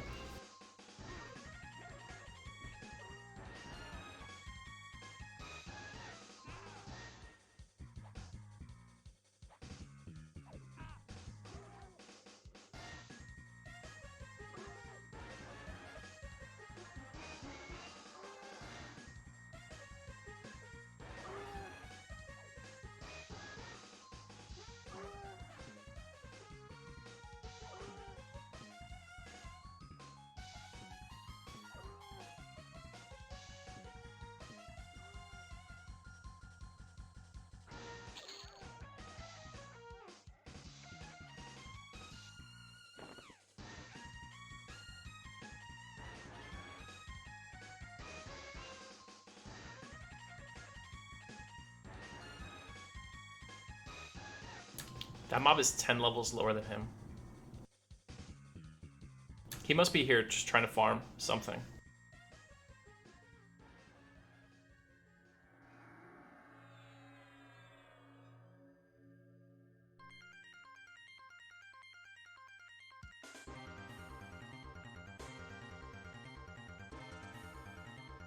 Did you guys kill them all? No worries?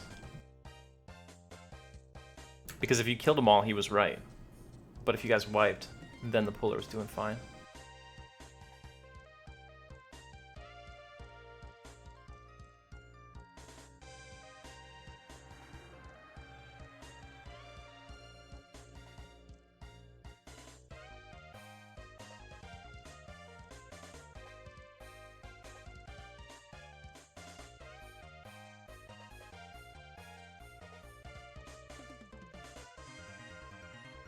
Sounds like the puller had the right idea, and whoever assisted him was wrong.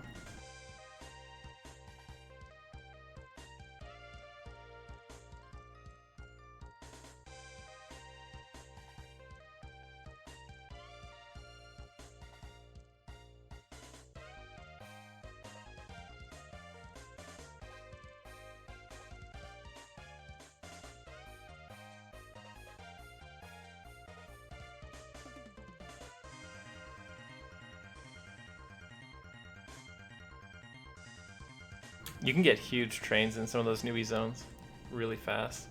Especially Blackborough has that door that mobs can pass through, but you can't go through.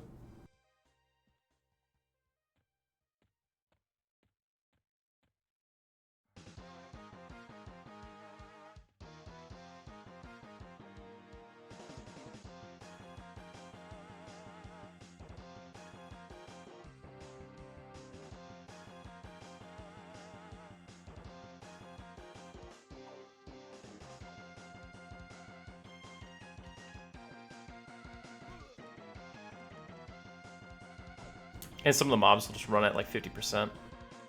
If you've got like out of group healers or something, they'll just take off. Oh, yep, good call, Kettle One. Gonna lose him mid-fight.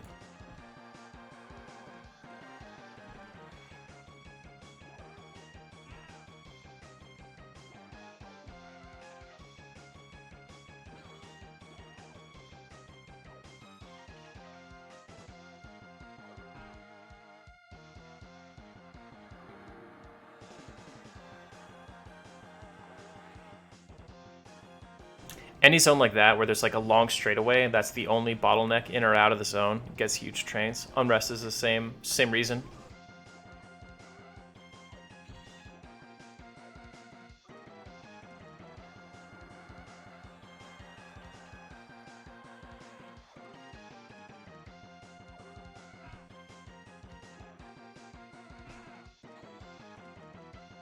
Yeah, they get stuck running back and forth in that little straightaway. It's funny.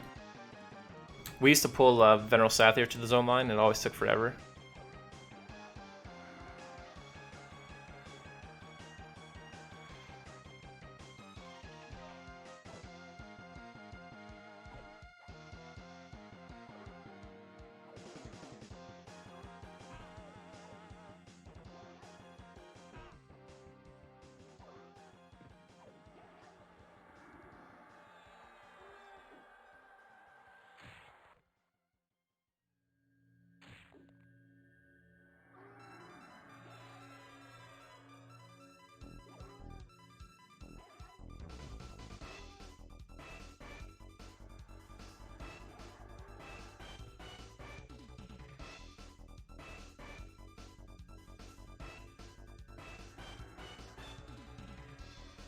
Yeah, there's a million casters in there.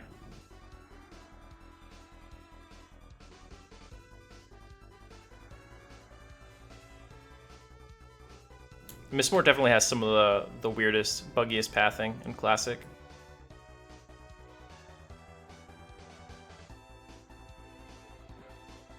I see Grubhub is back.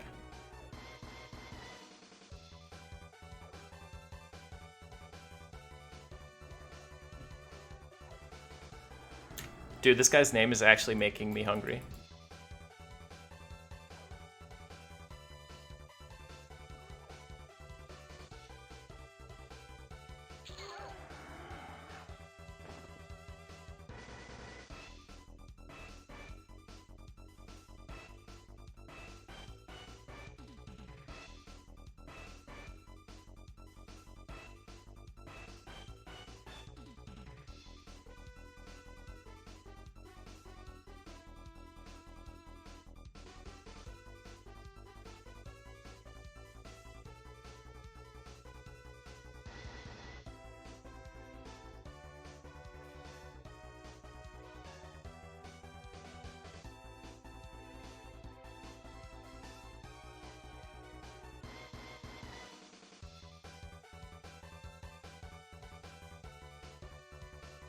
Right.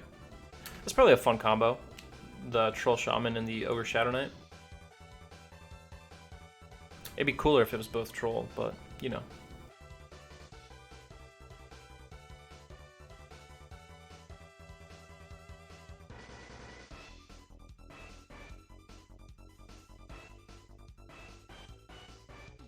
Kish der Pavs. What do we think that means, chat? I think that's the two-handed sword in here.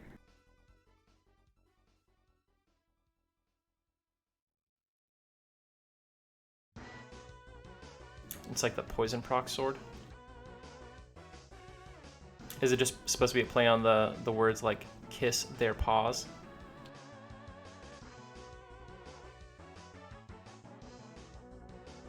Any linguists in the chat?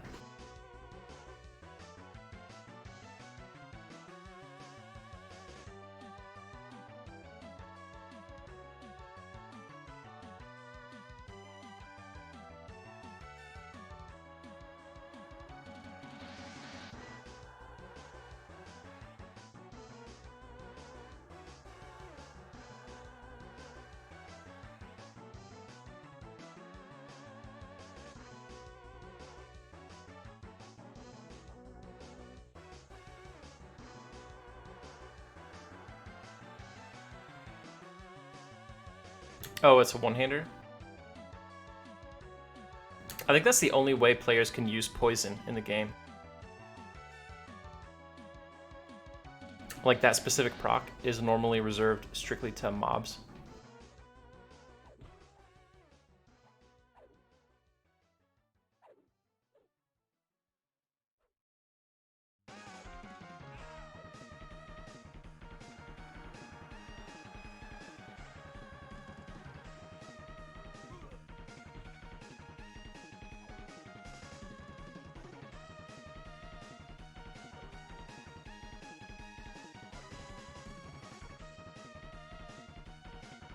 Man, I remember when I played back in like 2000 and there was a lot of misinformation about aggro. Well, maybe just a lot of differing opinions. So every time you ran into a warrior in your group, they had like a different weapon setup. Like some warriors were all about procs, some were all about white damage.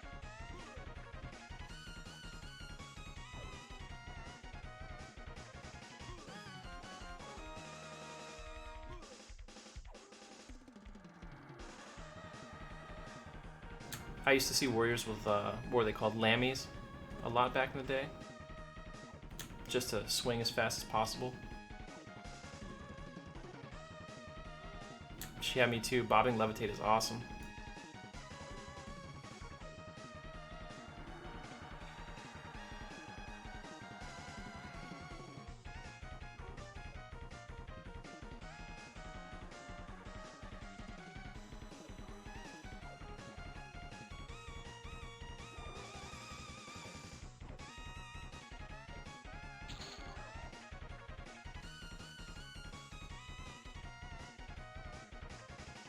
I think this guy on the right is our next spawn, sometime soon, hopefully.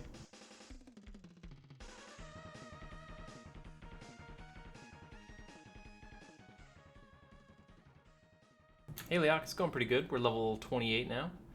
Trying to get some scrolls out of Pa. We did some, what did we do, like 2 or 3 attempts at Fine Plate this morning and failed all 3 or 2.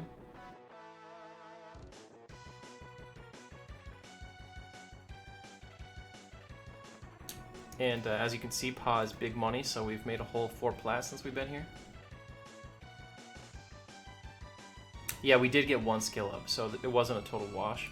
They changed it because people could exploit the bobbing levitate to levitate, like, to fly, basically. Like, there's like a few tricks that you could do to keep bobbing up higher and higher and higher. At least that's what I thought it was.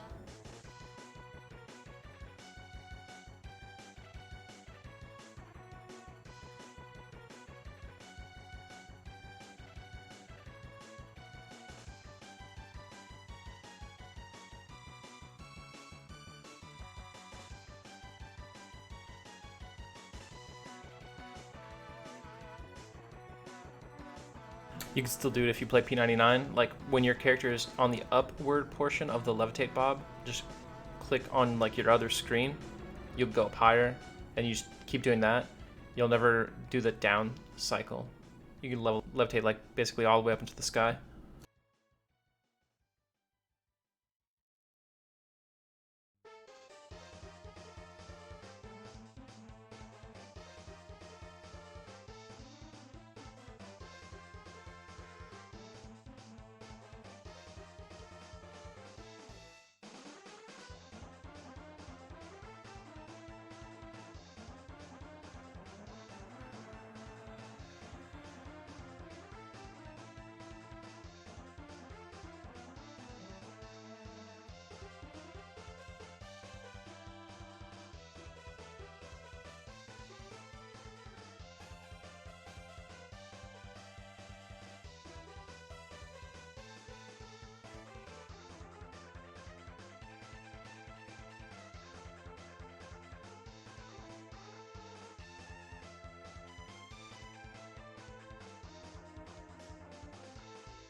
I hope the left one doesn't spawn first. The left one is always like at least a yellow con to me.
Oh, that could have been really bad.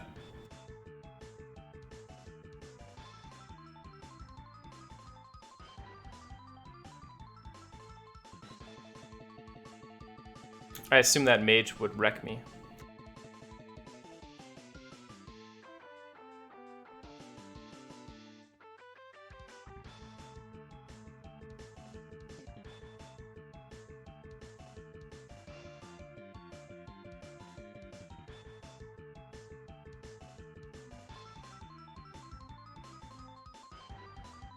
Yeah, gotta risk it though. To keep that EXP bar moving.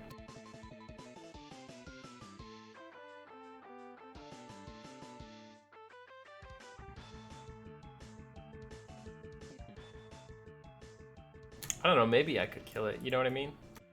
Maybe we should try.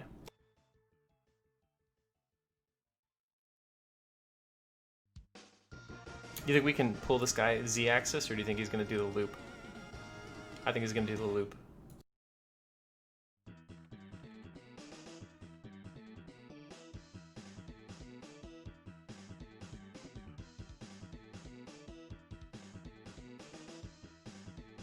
Oh, the Roche are the healers anyway, I think. We couldn't kill him. He probably has like infinite mana.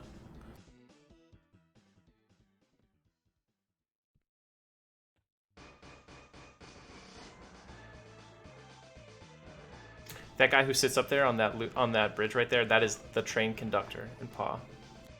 The death of many groups.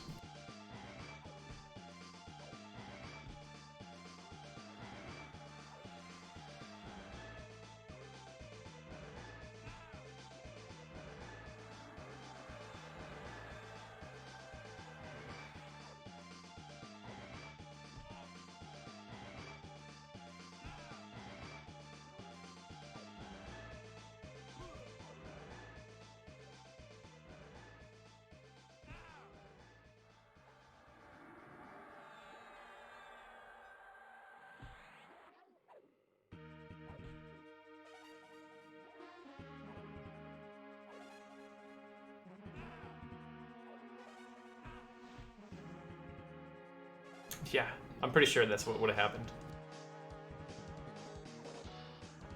It's the only place in EQ where the pathing works. He won't just jump off the thing and directly warp to you. He has to take the whole loop, 20 mobs.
Alright, while we wait for this next spawn, I'm gonna grab a drink. Let's hope that we don't get trained or killed.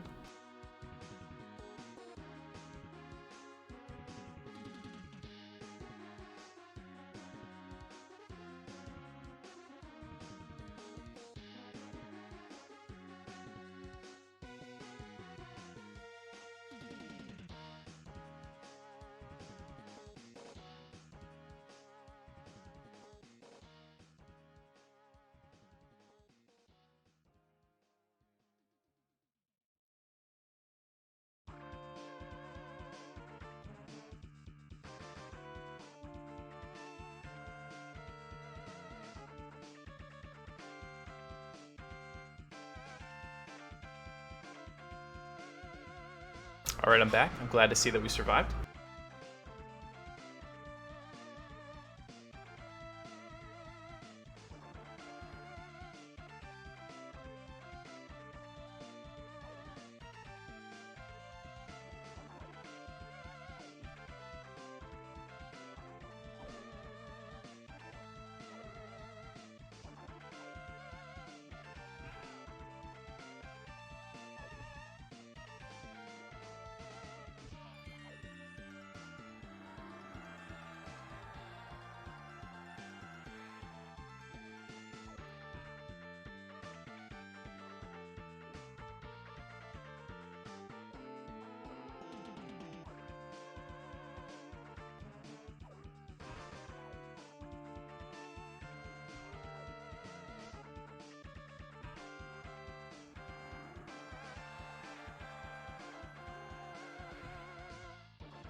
don't trust this other Paladin.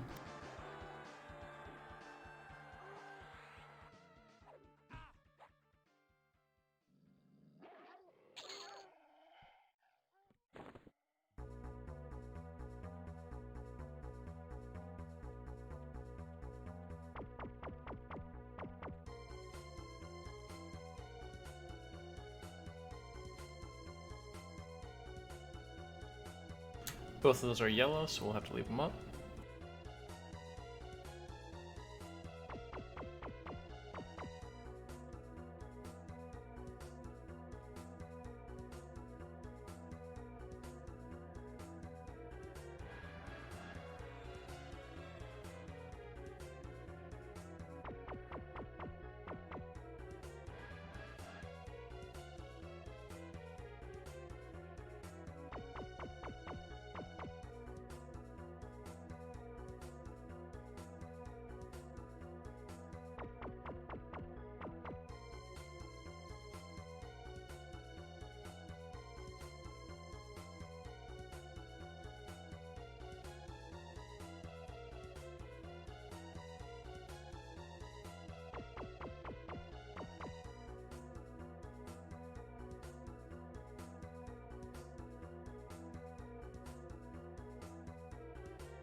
That guy's trying to get to Brother Hail. Without a Cloudy Pod, it's going to be pretty tough.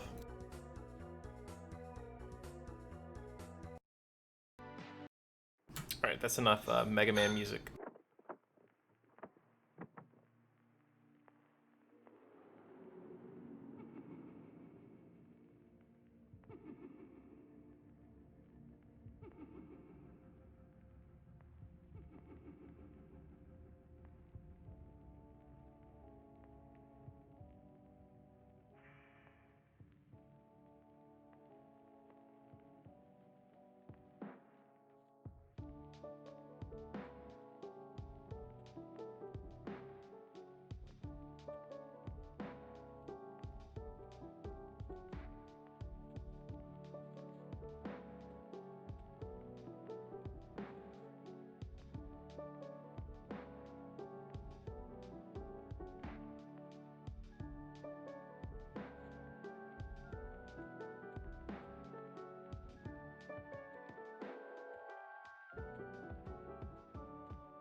It's funny that Necromancer walked over and he checked the guys I was camping, but the mob that he was camping was up.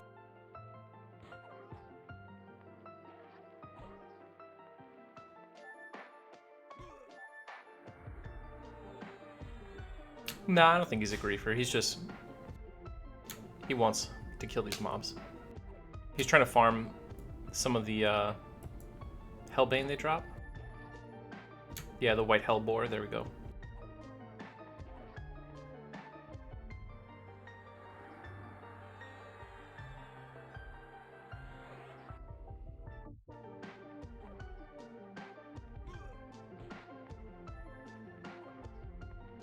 I don't know how rare these scrolls are. Like, maybe we got really lucky getting one of the scrolls, because we've only seen one out of all the mobs we've killed so far. It'll really suck if we start getting duplicates too.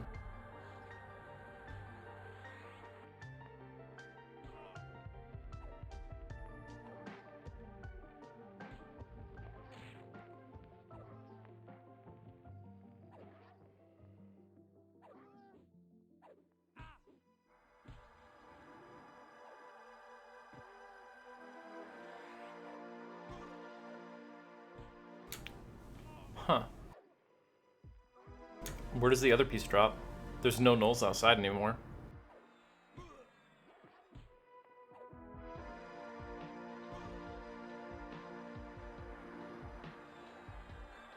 Yeah, so I'm hoping that all four drop in here. I don't know, has anyone seen gem inlaid gauntlets on the server yet?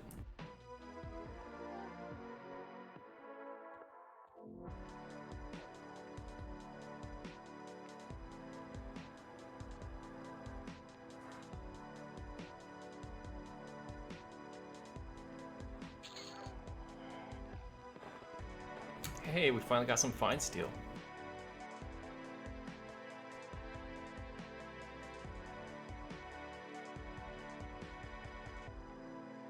Yeah, I haven't personally seen any gem inlaid gauntlets, so there's a chance that it, just might not be in. That would suck.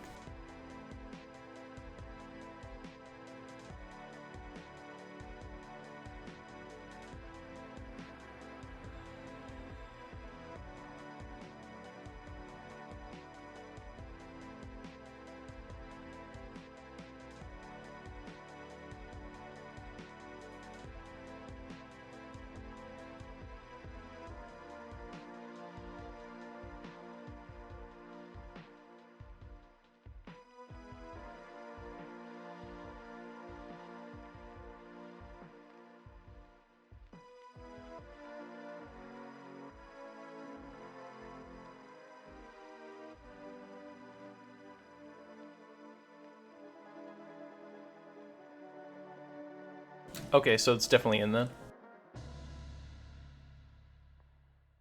Yeah, I saw that the Watchman Boots quest doesn't function right now, which is a big shame because they added additional quests to that NPC. So when they wanted to take out the out-of-era quests, they just did the quick thing, which was to delete the NPC, even though he does have some classic era quests tied to him as well.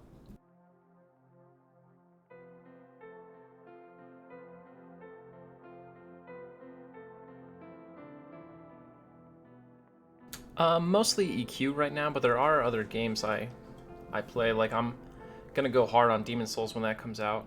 I might do some like Demon Souls just to get prepped. I'm basically any like From Software game I'm a big fan of. I'm a fan of like retro games like Donkey Kong Country, Super Mario World, that kind of stuff. The Super Nintendo era.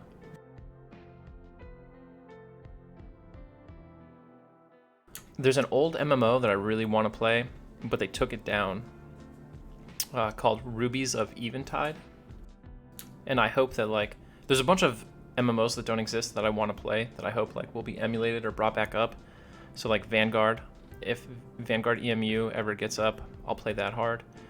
EQ Online Adventures, I would love to go hard in, and Rubies of Eventide. Those are my three. Daok is still a thing. I played it with a friend. We leveled up and went to like the first battleground, and we just got smoked. Daok, it just doesn't pull me as much.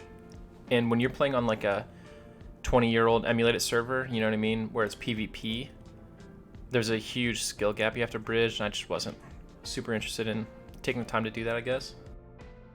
Yeah, Vanguard is like the one. If I could only pick one, I'd pick Vanguard.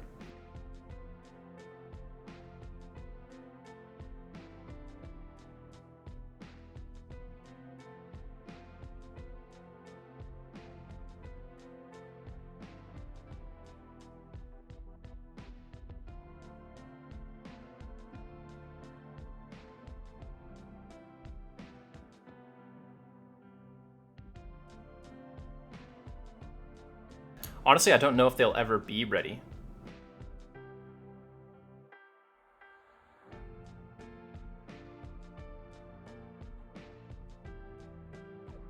So what's it like? Like, does the combat work, or is it...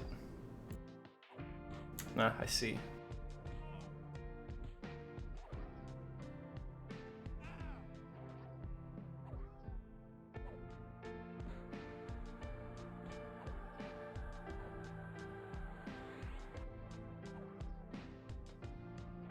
I didn't even know that you could do that. Like, you could play all the way up to like 40.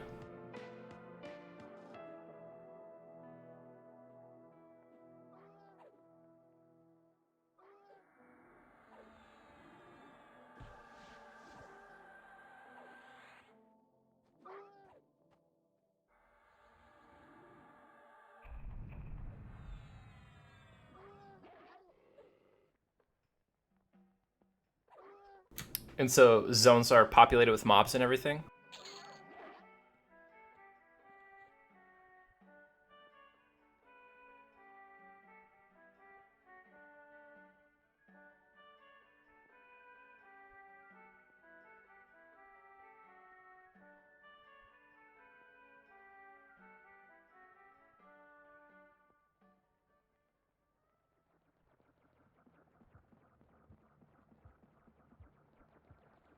I didn't even realize I was poisoned. If you guys have never seen Rubies of Eventide, I think out of the MMOs I've played, Rubies is definitely the closest to being just like EQ. It captures like the EQ feel pretty well.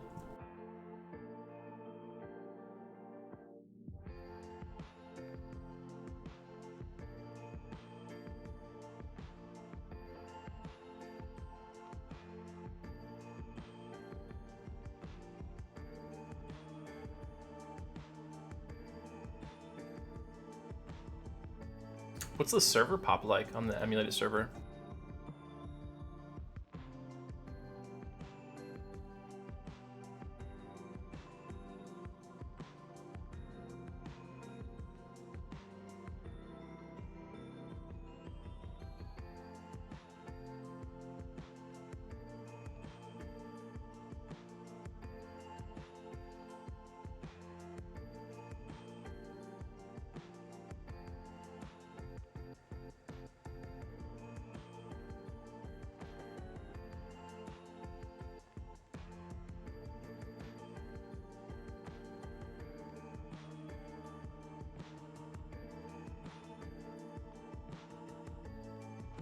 Maybe I should get like 20 friends and go play there.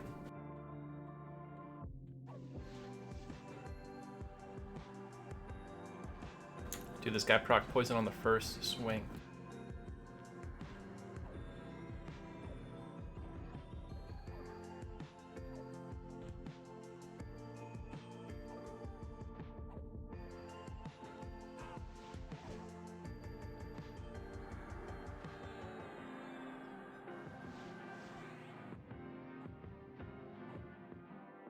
I thought having Hobart on was the best one yet.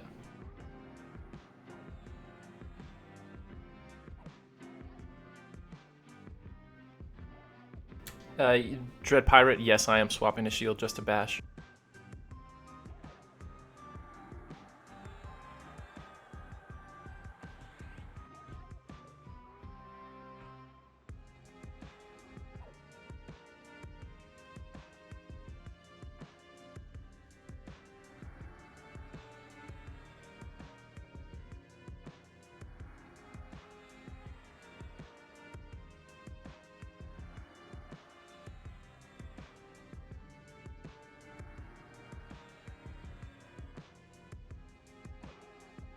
It adds a lot of DPS.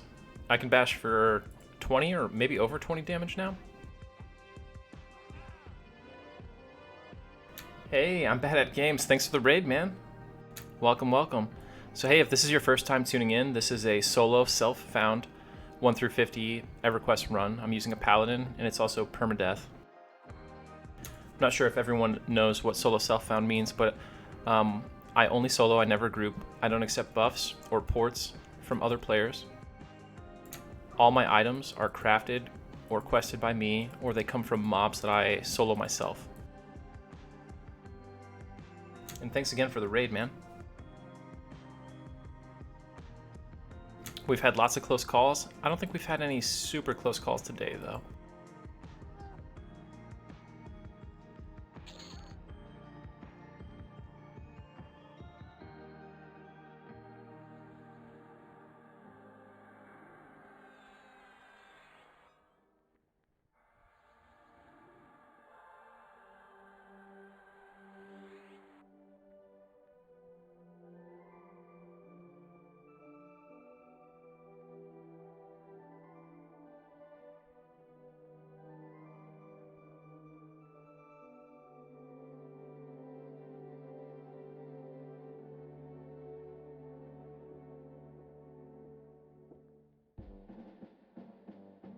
Right now we're in PA. We're just trying to farm these scrolls so that we can do a quest to turn in 4 scrolls and receive the gem inlaid gauntlets.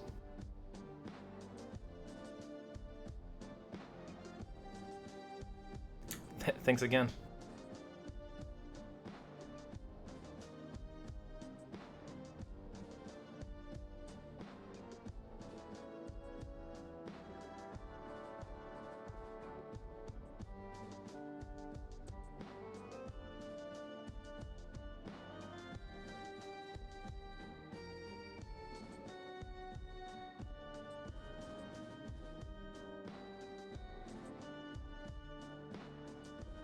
This one doesn't. I think some of the later ones might.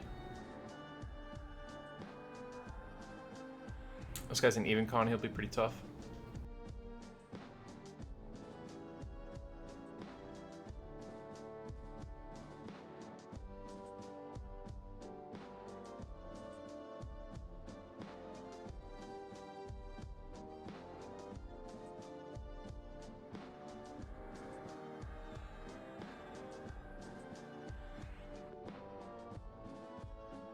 Now I have to med again.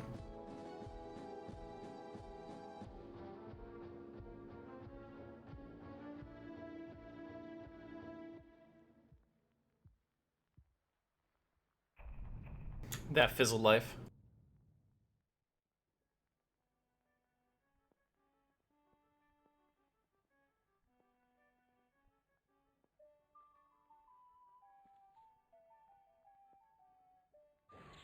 There we go.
This is going a lot better than I expected.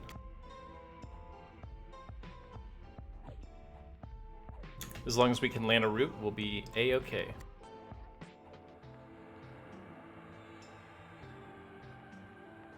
I'd like to see if I can get him to 50 before I have to back up. Nope.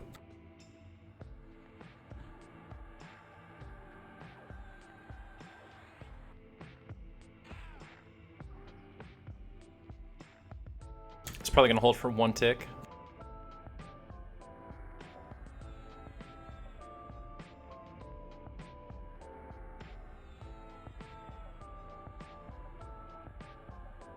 That's all the mana we got.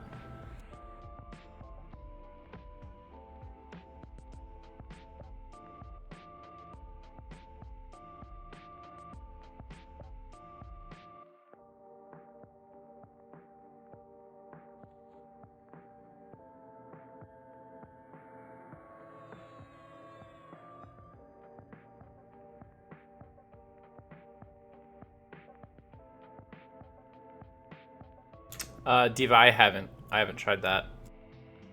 I haven't tried like jousting him basically. I've thought about it a little bit, but I don't know that I'm ready to go that hard.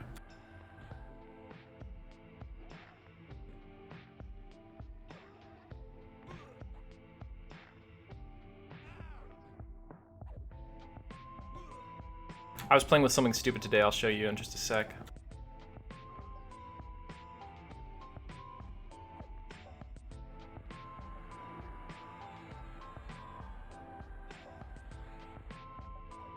So earlier today, before I was on stream, I was messing with this server tick timer in Gina so that I could always sit on the server tick to get full HP regen and mana regen.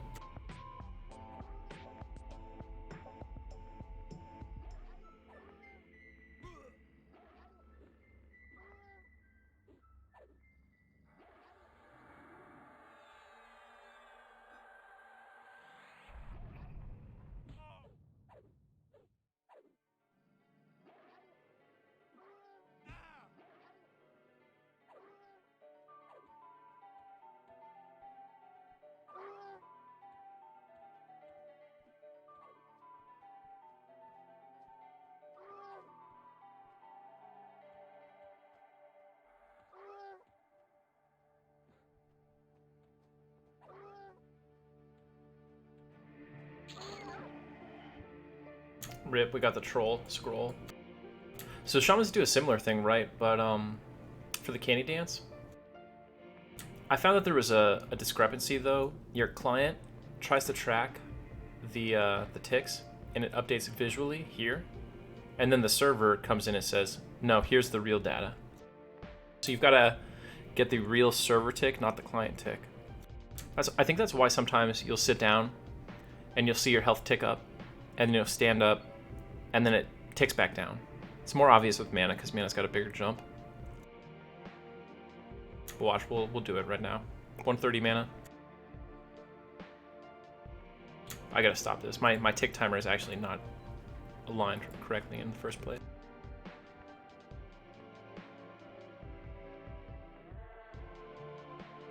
Alright, so now we're there. Alright, so I went up to 150. Stand up, and I go back down to 146 while I'm standing. That's the discrepancy between the server and the client. Now I think that if I align it with the down tick, that's the server tick rather than the client tick. So that's what you actually have to do.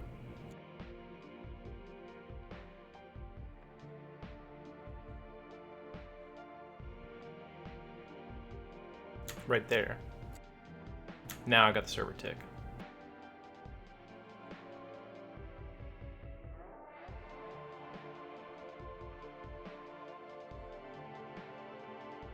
I don't know. Seems like I don't. I still need to mess around with that more before we really start using it. As you guys can see, it's kind of complicated.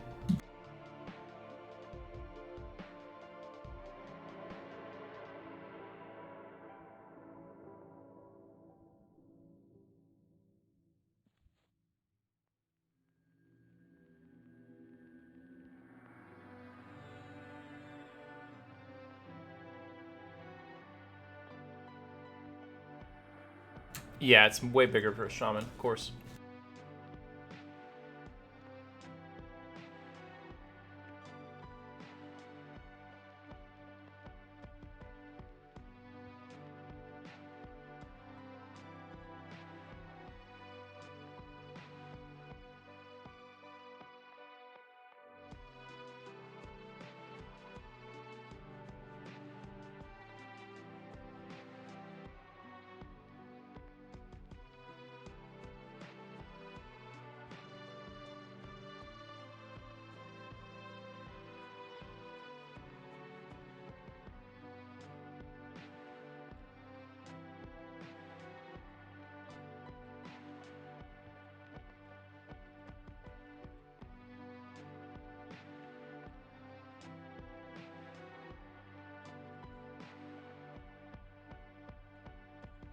Alright, we can med up and kill that guy pretty easily.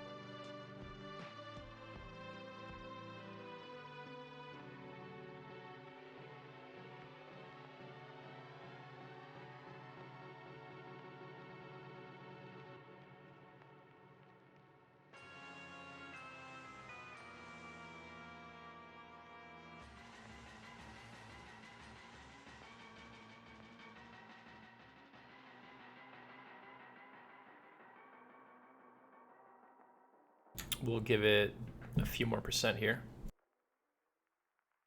Getting 2% mana per tick's not too terrible.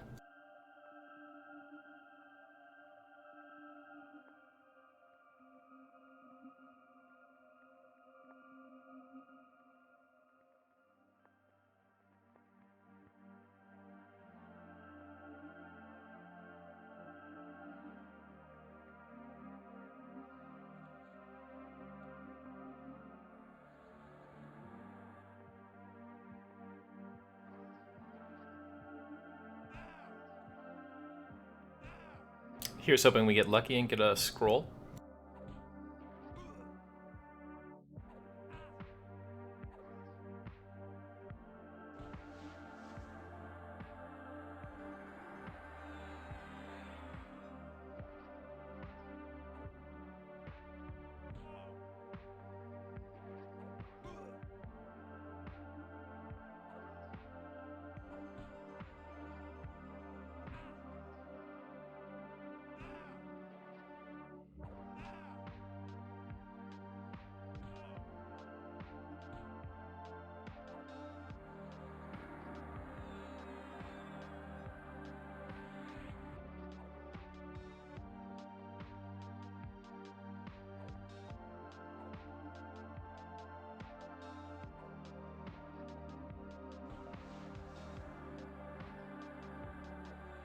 weaken.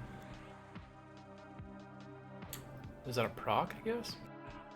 We've never seen them land weaken before.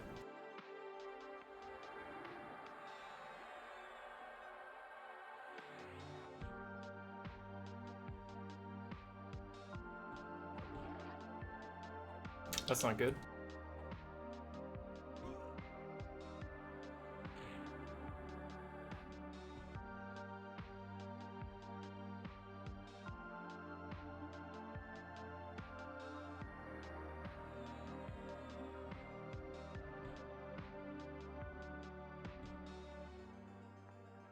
Oh, yeah, yeah.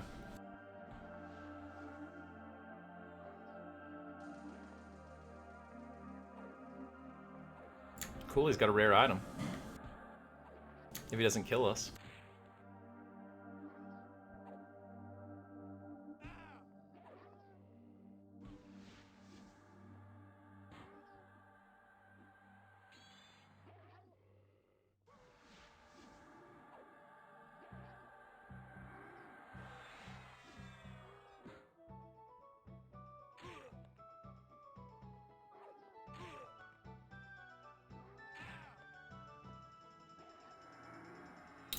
That was a close call.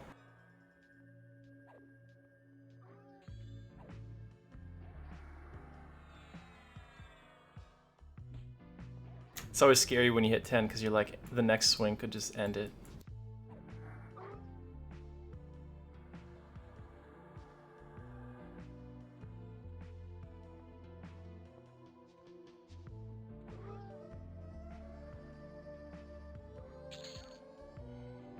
You were correct. The dagger of dropping.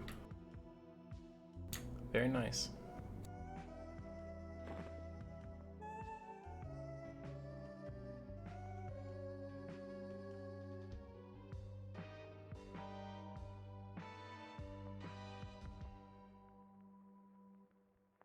There's our close one for the day. Hopefully we don't have to get any closer than that.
It'd be cool if EQ had like mana potions, like you could craft or buy them, and you click it and it literally just gives you a sudden infusion of mana.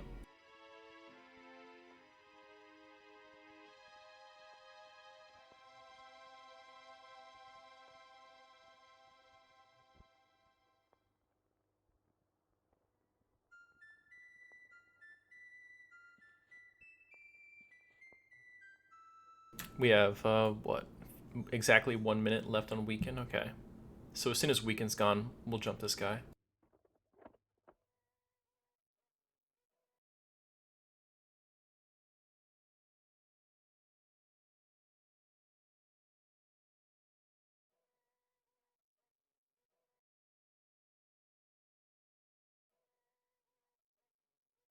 I have never had a Mana Stone before.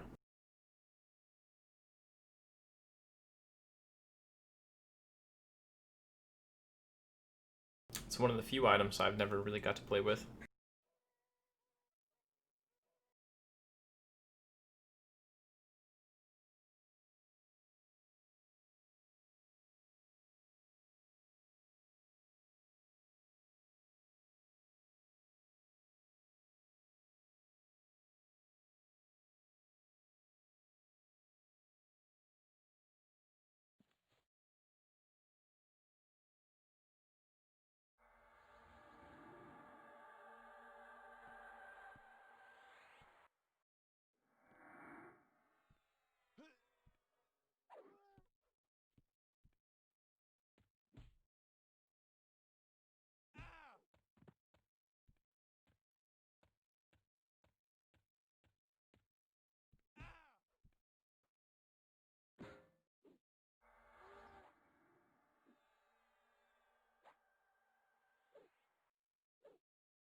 Have you had a Mana Stone before, Diva? Yeah.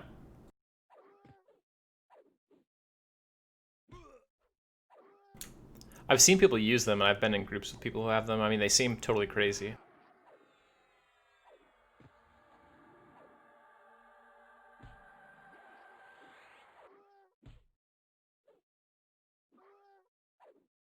But I didn't think on green it was worth the list camp time.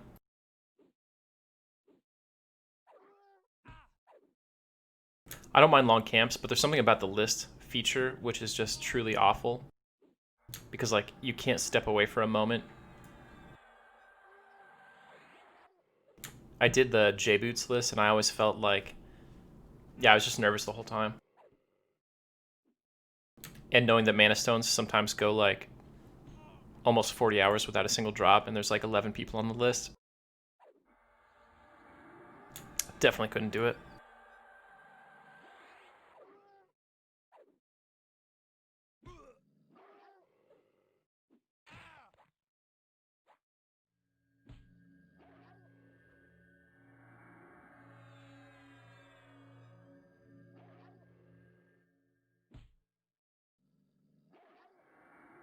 So on P99 green Ender, you could go to certain camps and type /list, and it would place you on this list of people who are camping the mob automatically. If you kill the mob and you're not number one and he drops the item on the list, only the number one guy can kill it or can loot it no matter what. But there's an automatic AFK check every couple old minutes. It's like every 15 minutes basically, but there's some variance. And if you don't, if it goes all the way to the, oh geez, we're gonna die.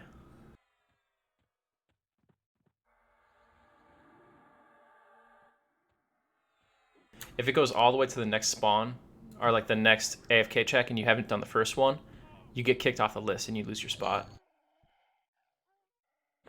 And that'll also work the same way if you like DC, you have a certain amount of time to get back. Or if you die or get out of the list range, you have to stay at the camp. All the same issues could arise.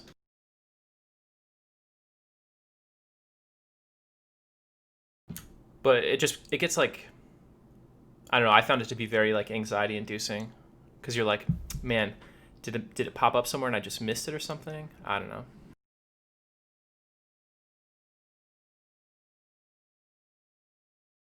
Like what I did, like I wanted a Rubicite breastplate. Rubicite was one of the list camps, and it frequently took like 3 to 5 days to get your BP. So rather than camp the Ruby BP, I just camped a few glowing black stones and bought a Ruby BP.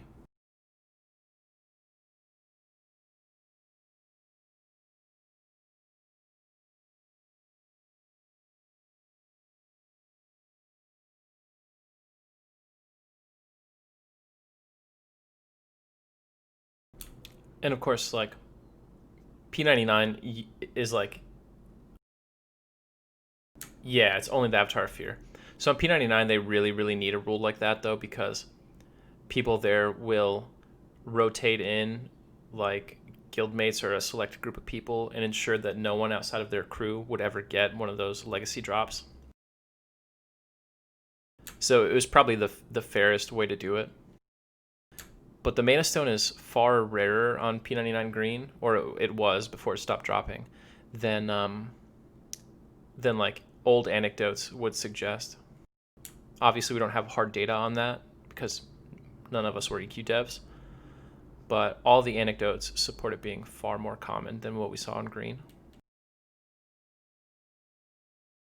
There are very few items in Classic EQ where you could camp a single spawn for over 24 hours and not see the rare drop.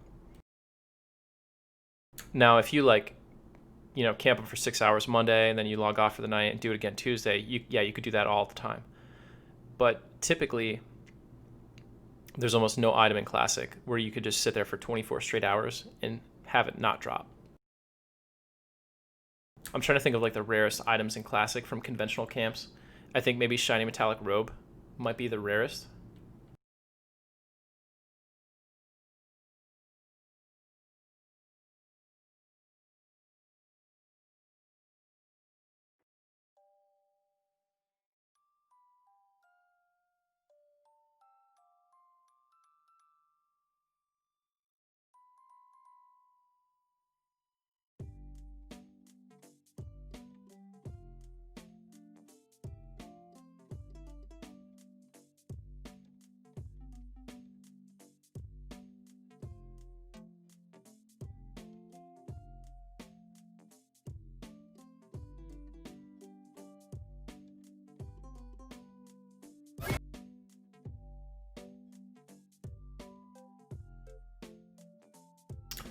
I don't know.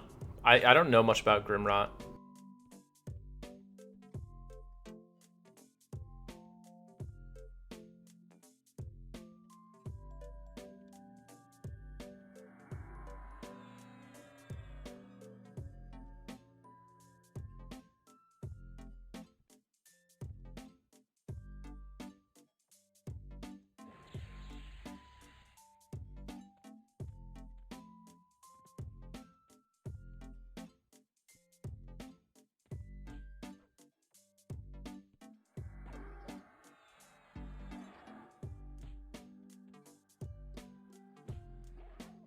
No, Haddon is not really super rare. He's a guaranteed spawn. He either has it or he doesn't. But I mean, Haddon only spawns every, what, 6 hours?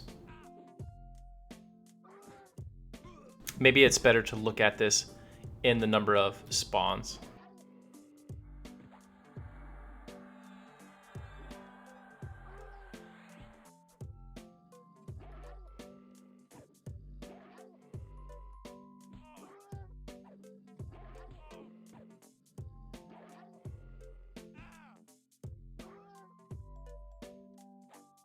Are you thinking of Pigeon in Kanos Hills? Pigeon is way more common than Mana Stone was on green.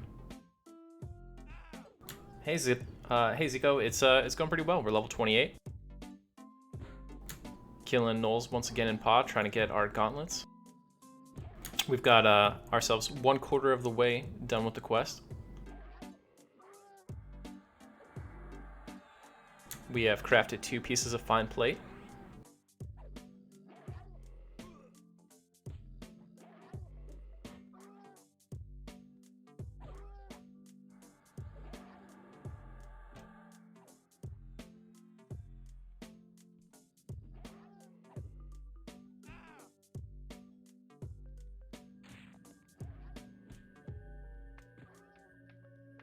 I really need to stop fizzling here.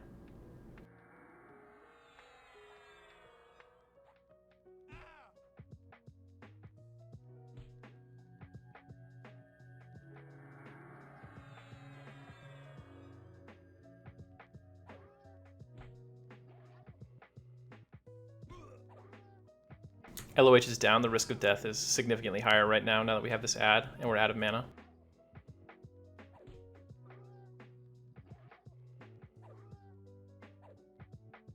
Redo route.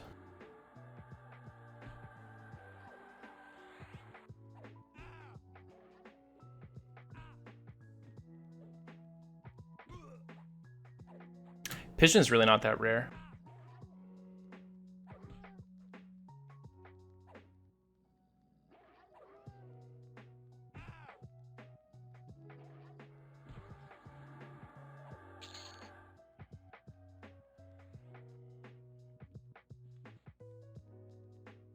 If you know how the spawn works and everything and you camp her correctly, you'll definitely get more than a GBS per 24-hour cycle.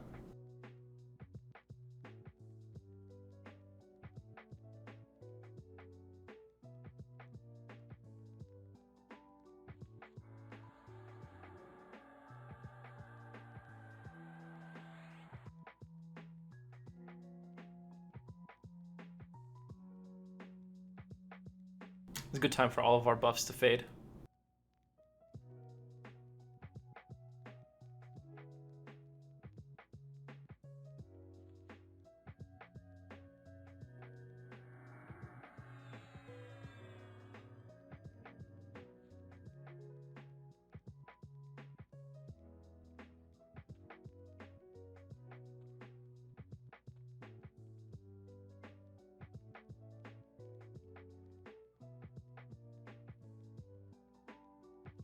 Level 49 enchanter. Couldn't be bothered to invis.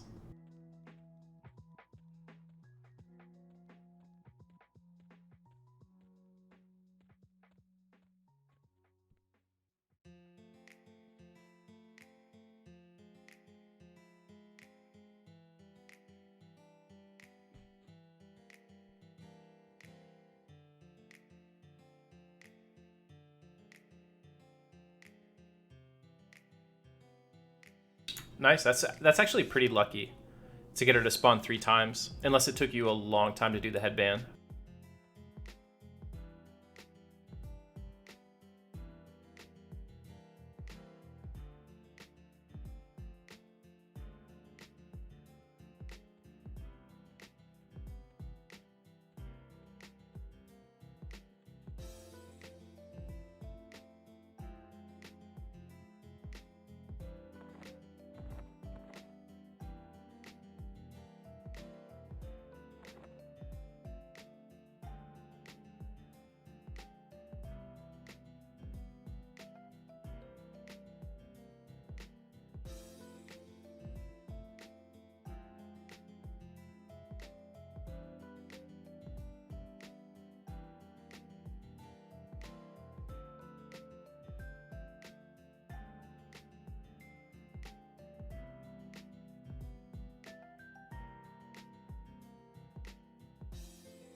Yeah. And Pisgen is also a camp where it's kind of like artificially made harder because Pisgen can only spawn at night, which automatically makes it like a much lower chance, as nighttime hours represent a smaller portion of the day-night cycle.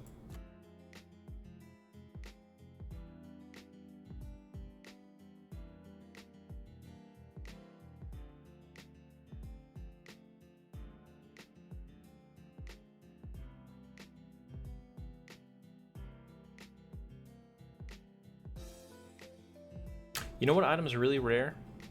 T-Staff in Kunark. That thing is super rare. It drops on TLP servers, but you'll see like 1 per server usually.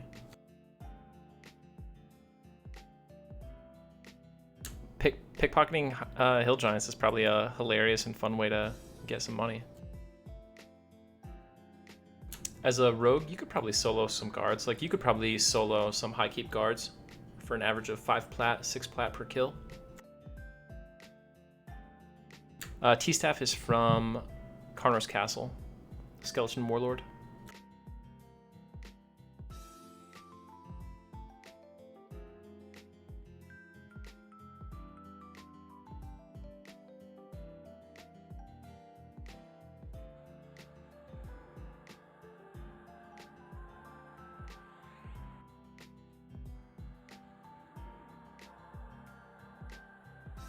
Yeah, you could probably just burn through stuff in Soleil, get a lot of ore, and find steel weapons and stuff. But high keep is good because it's consistent. Like, you know, every single guard is going to drop about 1 platinum loose change and guaranteed 1 fine steel short sword, which is going to sell for 4 platinum and some gold.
Yeah, I definitely think I could do the Undead Knight of Unrest pretty soon. I just want to wait till 30 because I get a new Undead nuke, which will increase my DPS against him quite significantly.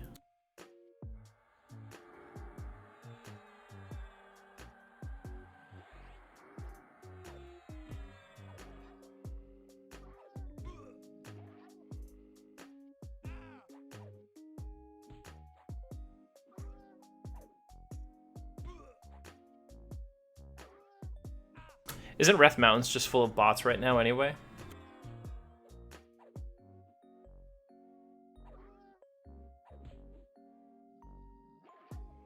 This zone's always like a cesspool on servers.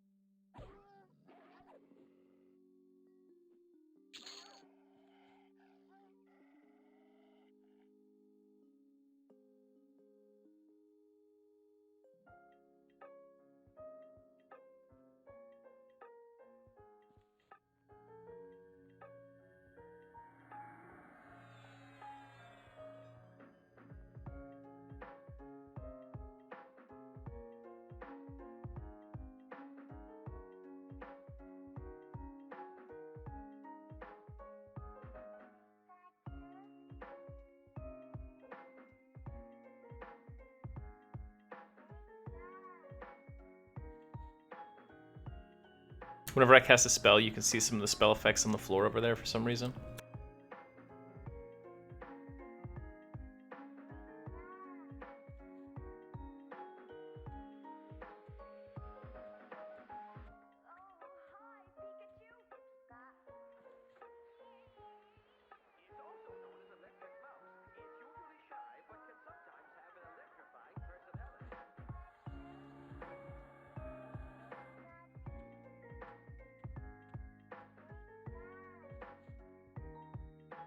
Oh, I don't think that's one I killed. Rip. Sucks to see one rotting there, though. Dang, that enchanter must have came through and cleared out all the mobs.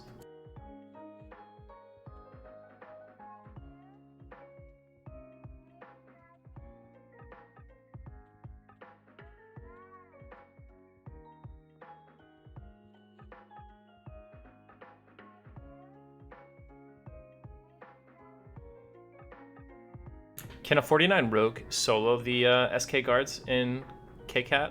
I don't know.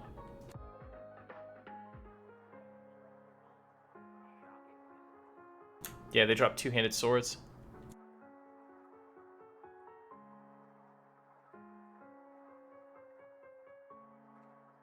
There should be 3 of them. He just can't do the specters.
Honestly, I'm surprised they're at their keyboard to notice that someone's pickpocketing their mob.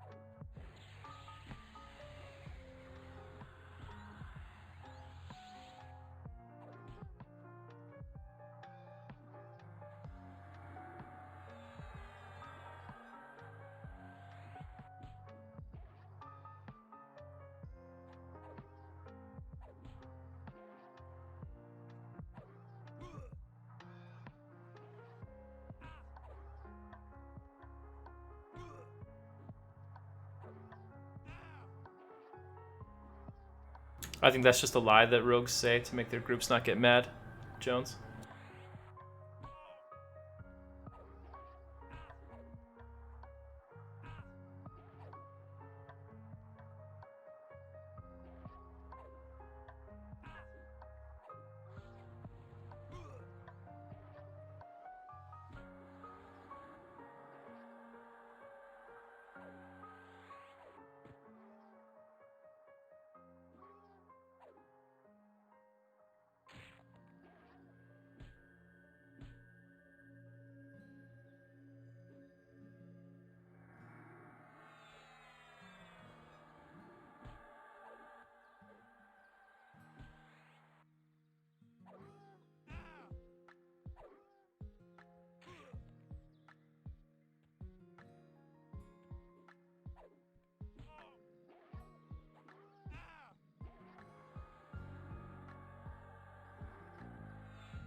Hitokiru, what's going on, dude? How are you? Rip Fizzle.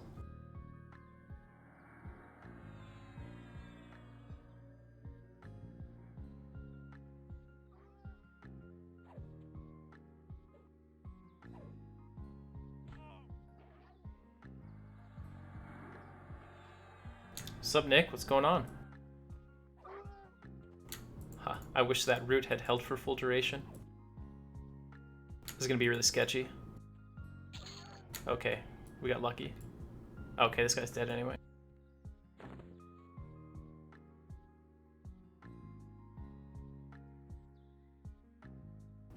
I can only bandage to 50%, so rarely am I in that position. Most things that would force me to bandage root will wear off in a couple ticks.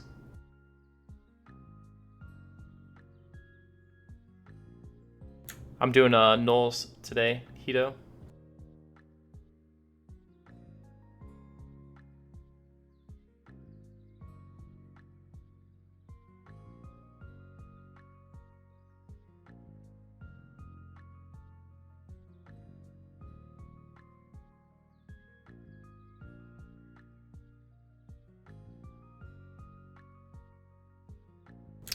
Maybe it is. I don't know. I've never really messed with it on TLPs. I thought it was just basically like monks that could do the higher duration. Yeah, I saw that, Ender. I don't know if I should interpret that to be like they're gonna fix it or if they're gonna straight up remove the bane damage from it.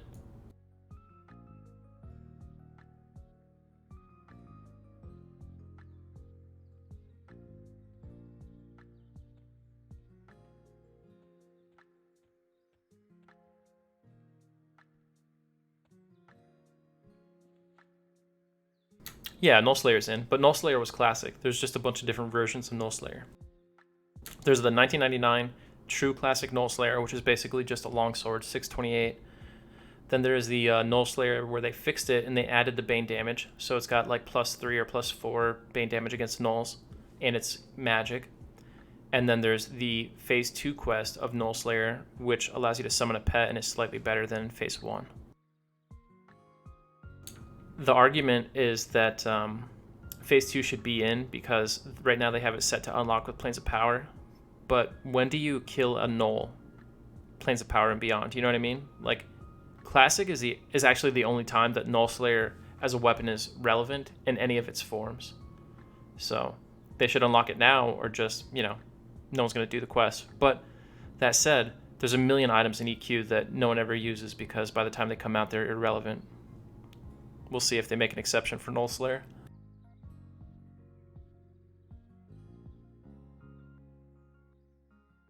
Yeah, so Warrior, Rogue, and Monk, but definitely not Paladin. Unless as a TLP specific thing, they've enabled Paladins or all classes to do beyond 50%.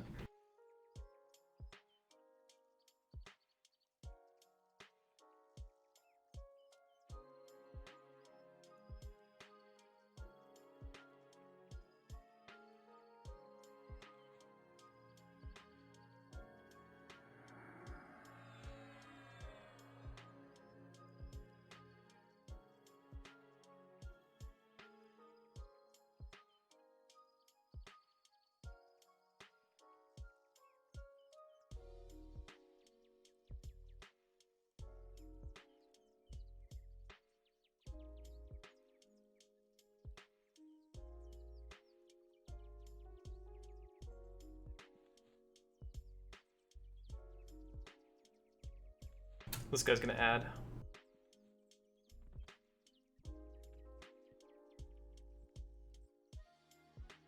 Can I get a soothe on him?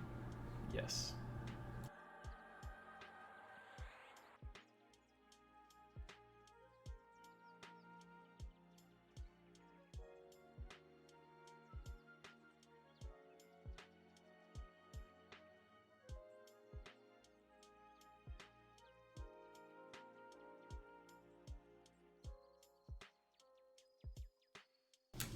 Man, that's a pretty good bind wound. Do you remember what your percentage cap was?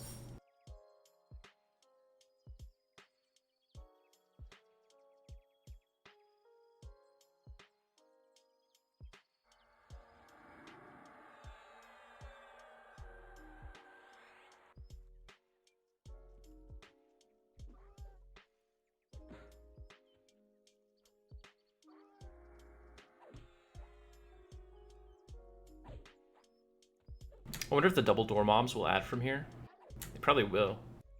I should probably move this guy.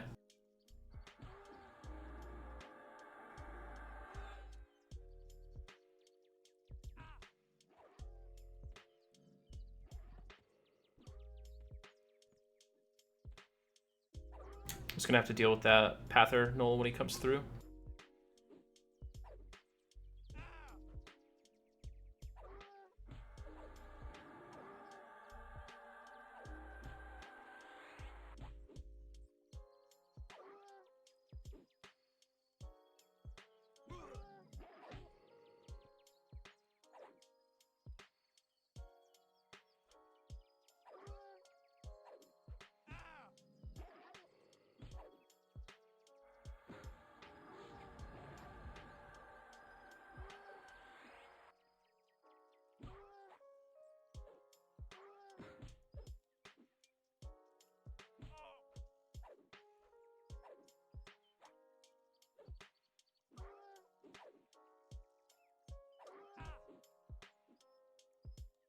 Yeah, my bind wound cap right now is 165.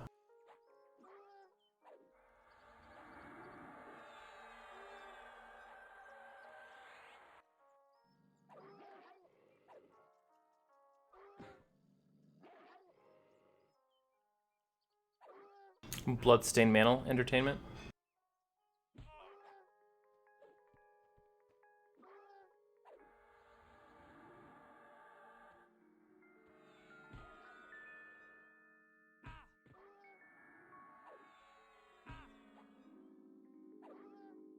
They stack to 1,000 now?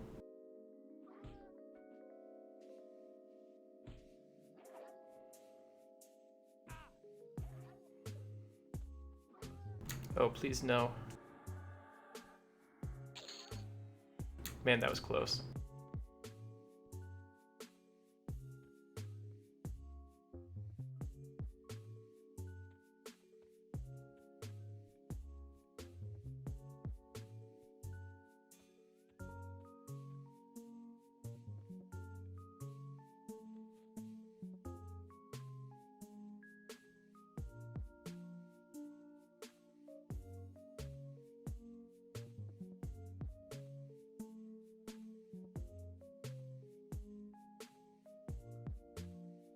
You have convinced me. As soon as we're done with the grind today, we're going to go ahead and grind up some bind wound skill off stream. So next time you see me, hopefully I'll have a bunch of bandages and I'll have at least a decent bind wound skill.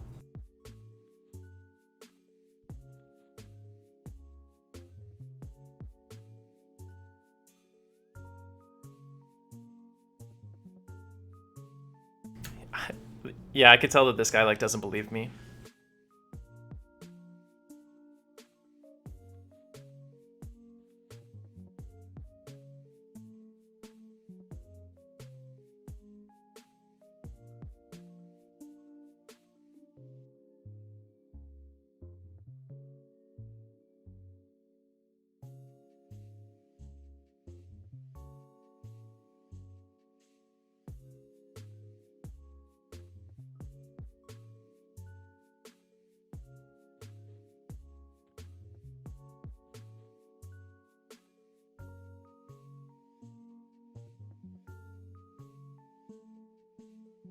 Yeah, I wish I had it in game SSF.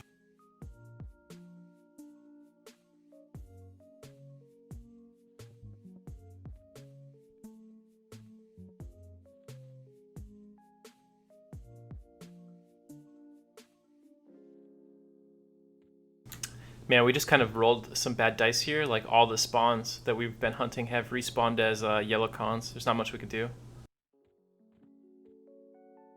Oh hey, Jtonic is also streaming.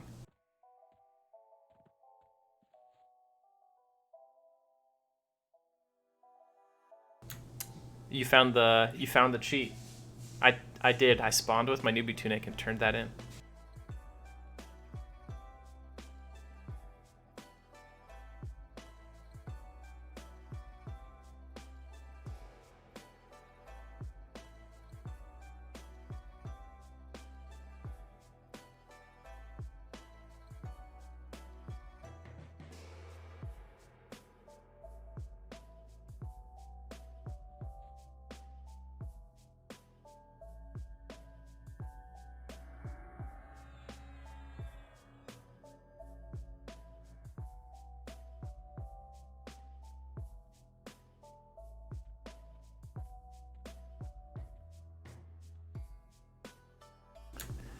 I can't believe we made such little money here. Alright, we'll go Origin, we'll buy some bandages.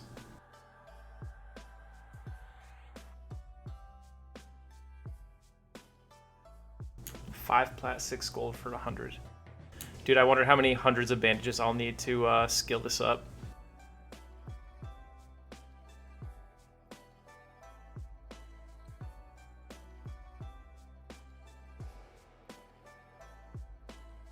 I don't know if Bind Wound is one of the skills that is enhanced if it's below your level, or if it counts as more like a trade skill, so it won't go up quickly. Hey, Jtonic, thanks for the follow.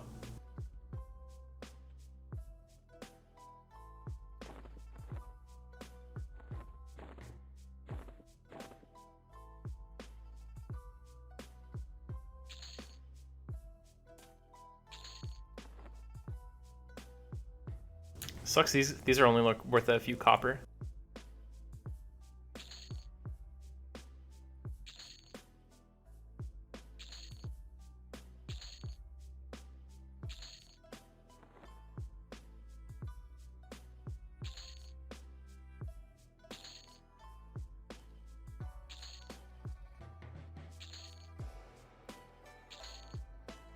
Not even enough for one fine steel attempt.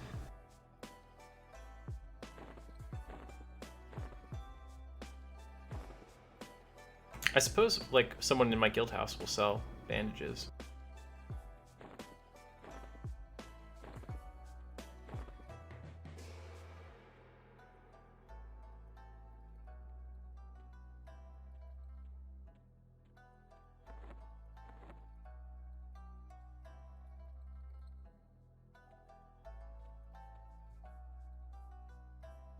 What's up, Jtonic? Thanks for stopping by, dude.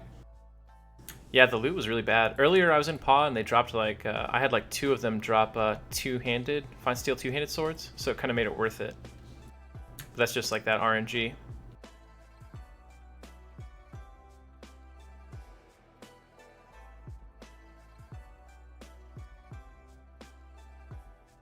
Okay, one skill point per bandage won't be bad. So it's like 10 plat for me to get it all caught up. Once we do this, we'll be unstoppable. Thank you, chat, for bothering me about it on multiple days until I relented.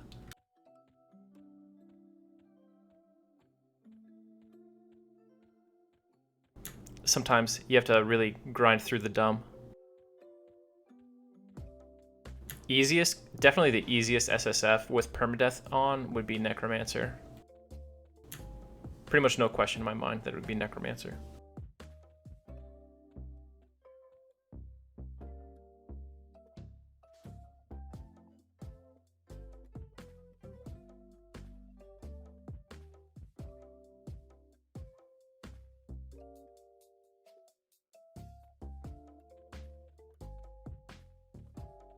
I know the Monk Guild sells them. You know what? The guy who sells food will sell them too.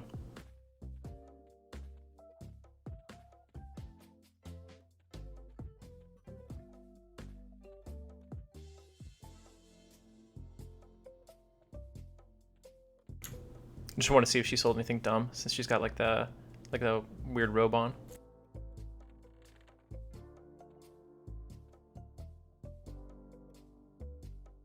All right, 5 silver, 4 copper.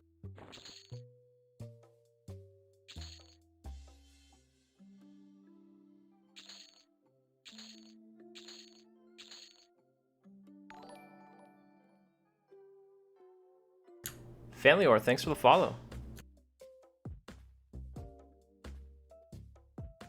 Yeah, I think the harder would be Rogue, easiest would be Necro. Warrior is probably a little harder too. Really bothers me that I have like just under what I need for another stack. Whatever. Now I need to take some damage.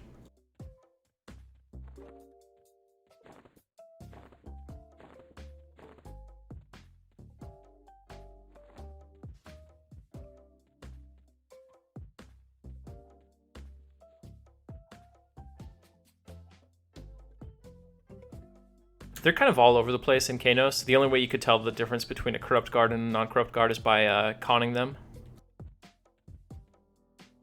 There's actually a really powerful corrupt guard that hangs out right by the Monk Guild house. If you've ever seen him before, Lieutenant Daggerrock. He does come with a nice harm touch.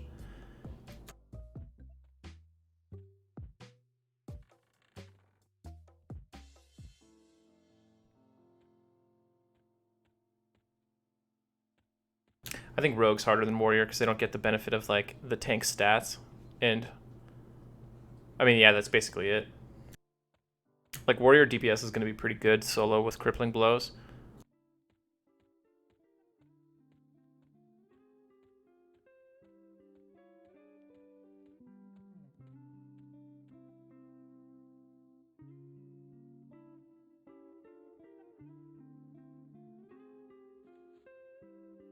I wonder what the easiest way to take some damage is to skill up Bind Wound.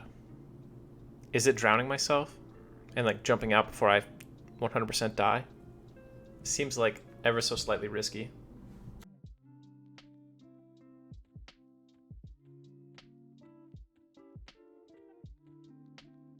Dude, my friend started a cleric and he's like already my same level.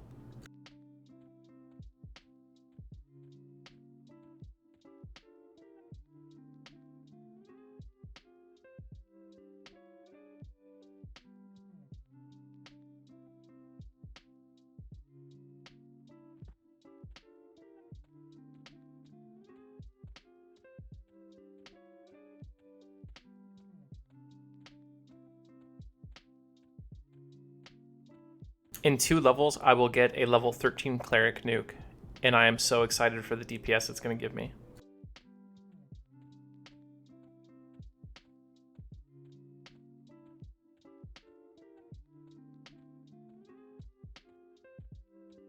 At 23, they get Dismiss Undead for 200 damage.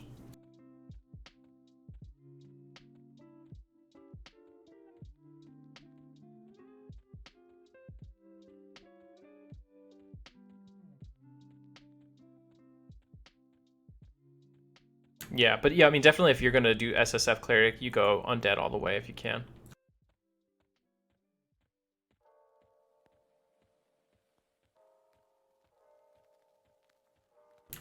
Thanks, Leok. Well, as soon as we hit 30, we're going right to Unrest.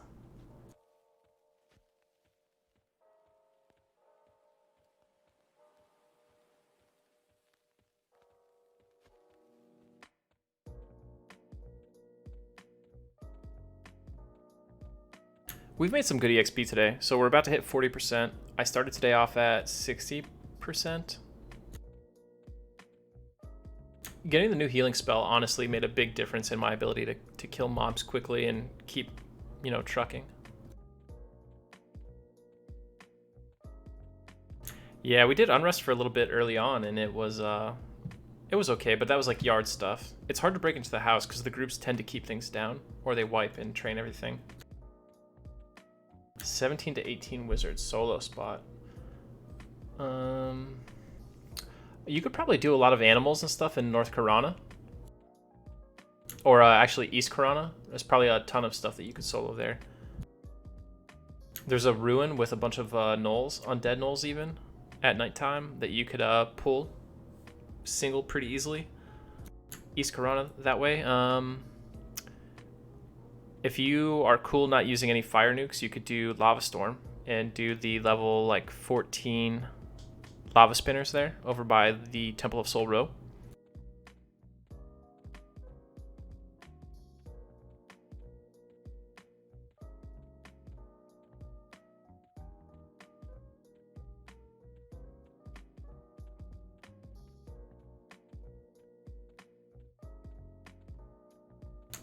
Yeah, Orc Highway is probably good.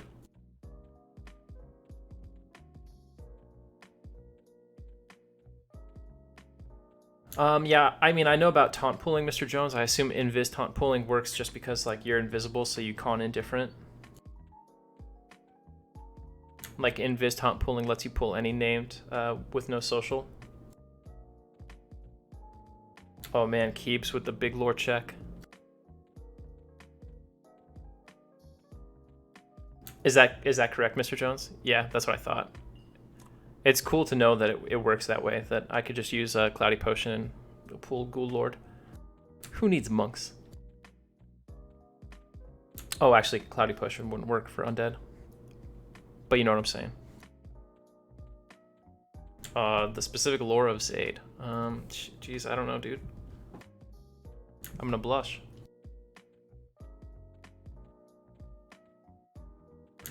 So the mechanic is really weird. Basically, you taunt them, they are aggroed on you, but you haven't technically done anything hostile to them.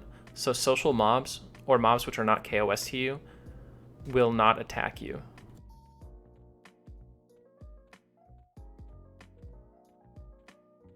Like, they won't assist, as long as you don't heal yourself or take any kind of other action. You know what I mean? Which means you can't even, like, accidentally riposte them, or else you'll get aggro.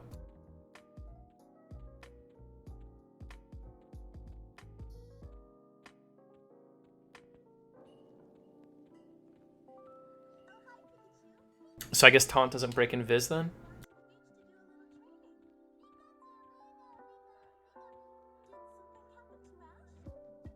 Yeah, we're gonna make heavy use of that, I'm sure.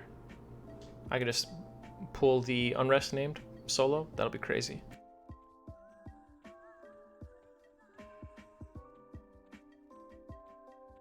I mean, once I finish this Fine Plate, I don't have a whole lot to spend money on. Rubies and Cloudy Potions are basically all I'll spend money on.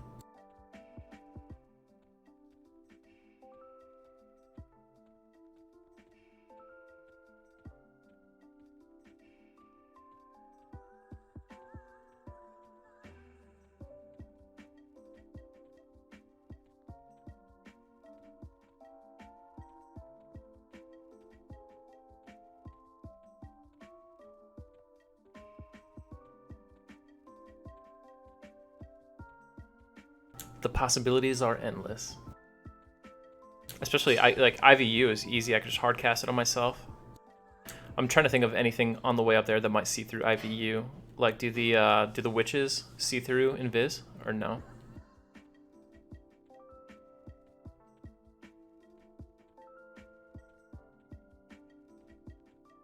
I'll have to stand like right on the ledge of that balcony there and hit him with taunt and jump over because he'll harm touch me, which will break my invis.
A wizard could probably solo some of the spiders in Upper Guk too for pretty good EXP.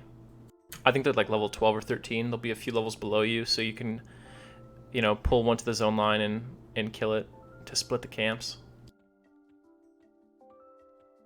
You'll get that big 40% Zem. And it doesn't hurt your Froglock faction if you're not KOS.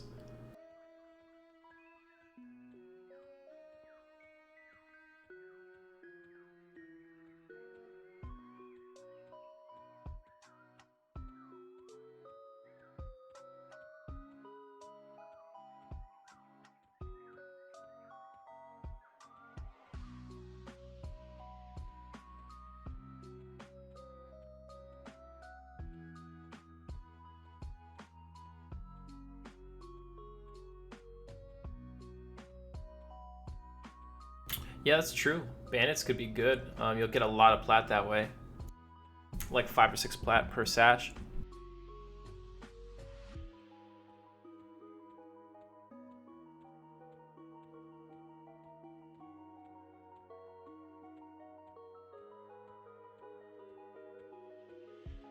It's so weird that there's fire beetles all the way out here. Just your good old-fashioned level 2 fire beetle. I assume they're there to help out young rangers and druids who need that fire beetle eye.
Debating between going back to High Keep or going back to Paw.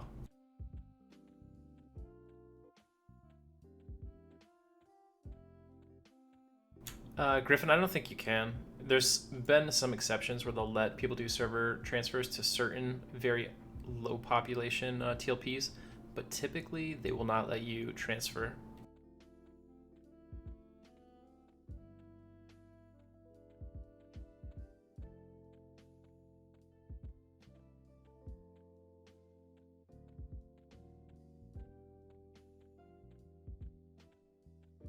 Yeah, so transfers from Vulak to Fippy are allowed. I think those servers don't even both exist anymore. Aside from this exception, characters cannot transfer to Ragefire, Lockjaw, Fippy, Vulak, or Trakenon. And then the rest of the TLP servers are probably in there too, and they just failed to update this text in the last like 6 years.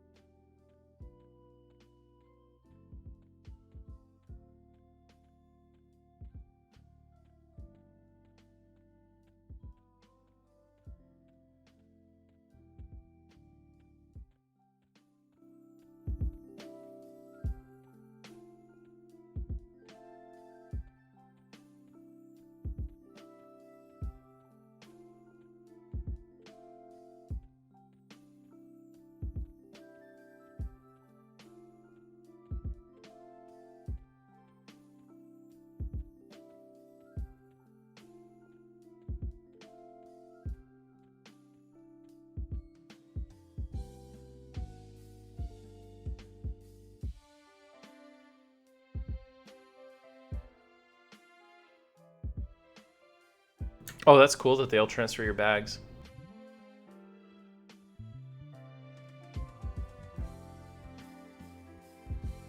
Yeah, this is default Chrome. I've just like all my modifications are stuff that I've done like in the client, you know what I mean? I dragged my spell bar all the way over to the left and I position it so like some of the crap that hangs off of it is hidden. There's this thing we call GM roulette in Everquest. People will always be like, oh yeah, you can't do this, like GMs say no. But there's actually very few things that GMs won't do if you get lucky on the GM roulette wheel.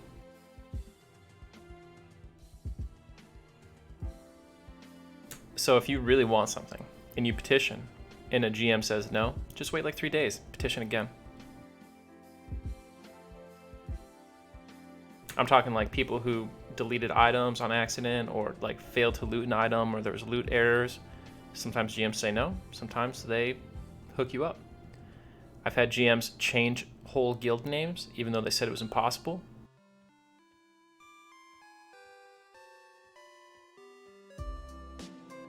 We had a guy who transferred to Ralos Zek, bought a bunch of gear on the bazaar, and then said it was an accident, and a GM transferred him back from Ralos Zek to Agnar.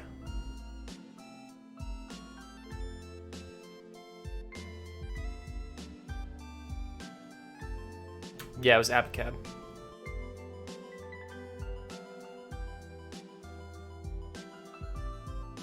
There's not a lot of crossover between GMs and customer service, or sorry, the devs and the GMs any longer. Yeah, he actually came back with like a bunch of cloaks of flames and extra stuff. So like, we all know Dark Paw operates out of California, right?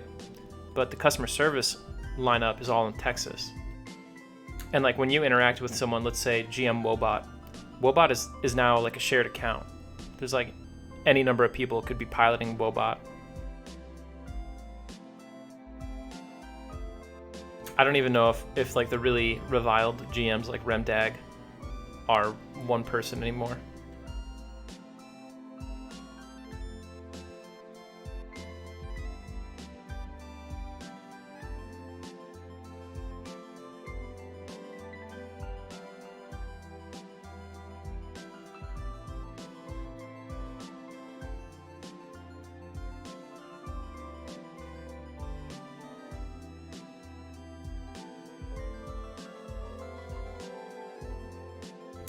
Yeah, and unlike Lockjaw, we were originally called Faceless Guild, and we wanted to change our name when we took all the Realm of Insanity guys on board.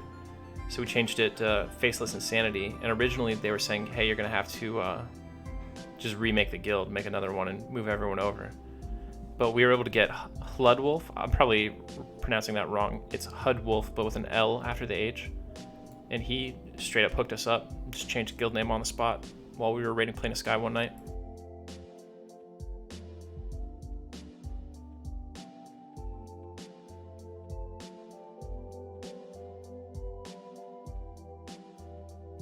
Alright guys, it's 1 p.m. Eastern. We've been going for about 3.5 hours. I've been shifting my my morning stream start time a little bit to the right because a lot of times if I start off at like 7 a.m., it's kind of like me and 10 other people for an hour and a half. But yeah, so I think today we started at 9:30. It was a little bit better. But we've had a good stream for today. I'm going to work on this bind wound stuff and try to farm a little bit of plat so we can do some more combines on the fine plate tomorrow. Other than that, I think we're going to go raid a very loving robot and get everyone started over there. I think he and I have a huge overlap in viewers, but if there's anyone here who doesn't know a very loving robot, he is a former EQ designer, Azaleel. He did the curse cycle, but that's like a big no for him. You'll recognize that the ring on Emp is named after him, but he was a designer from, I want to say, Velius, where he was like an apprentice designer all the way up through Omens of War. And before that, he was a GM and a guide. So he has a wealth of great knowledge in EQ. Anyway, with that said, let's go ahead and start this raid.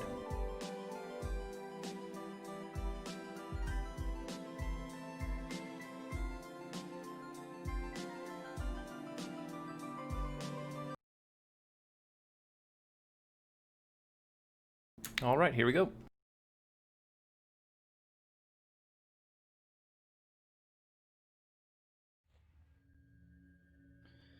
Ian Dude 71, thank you for hosting.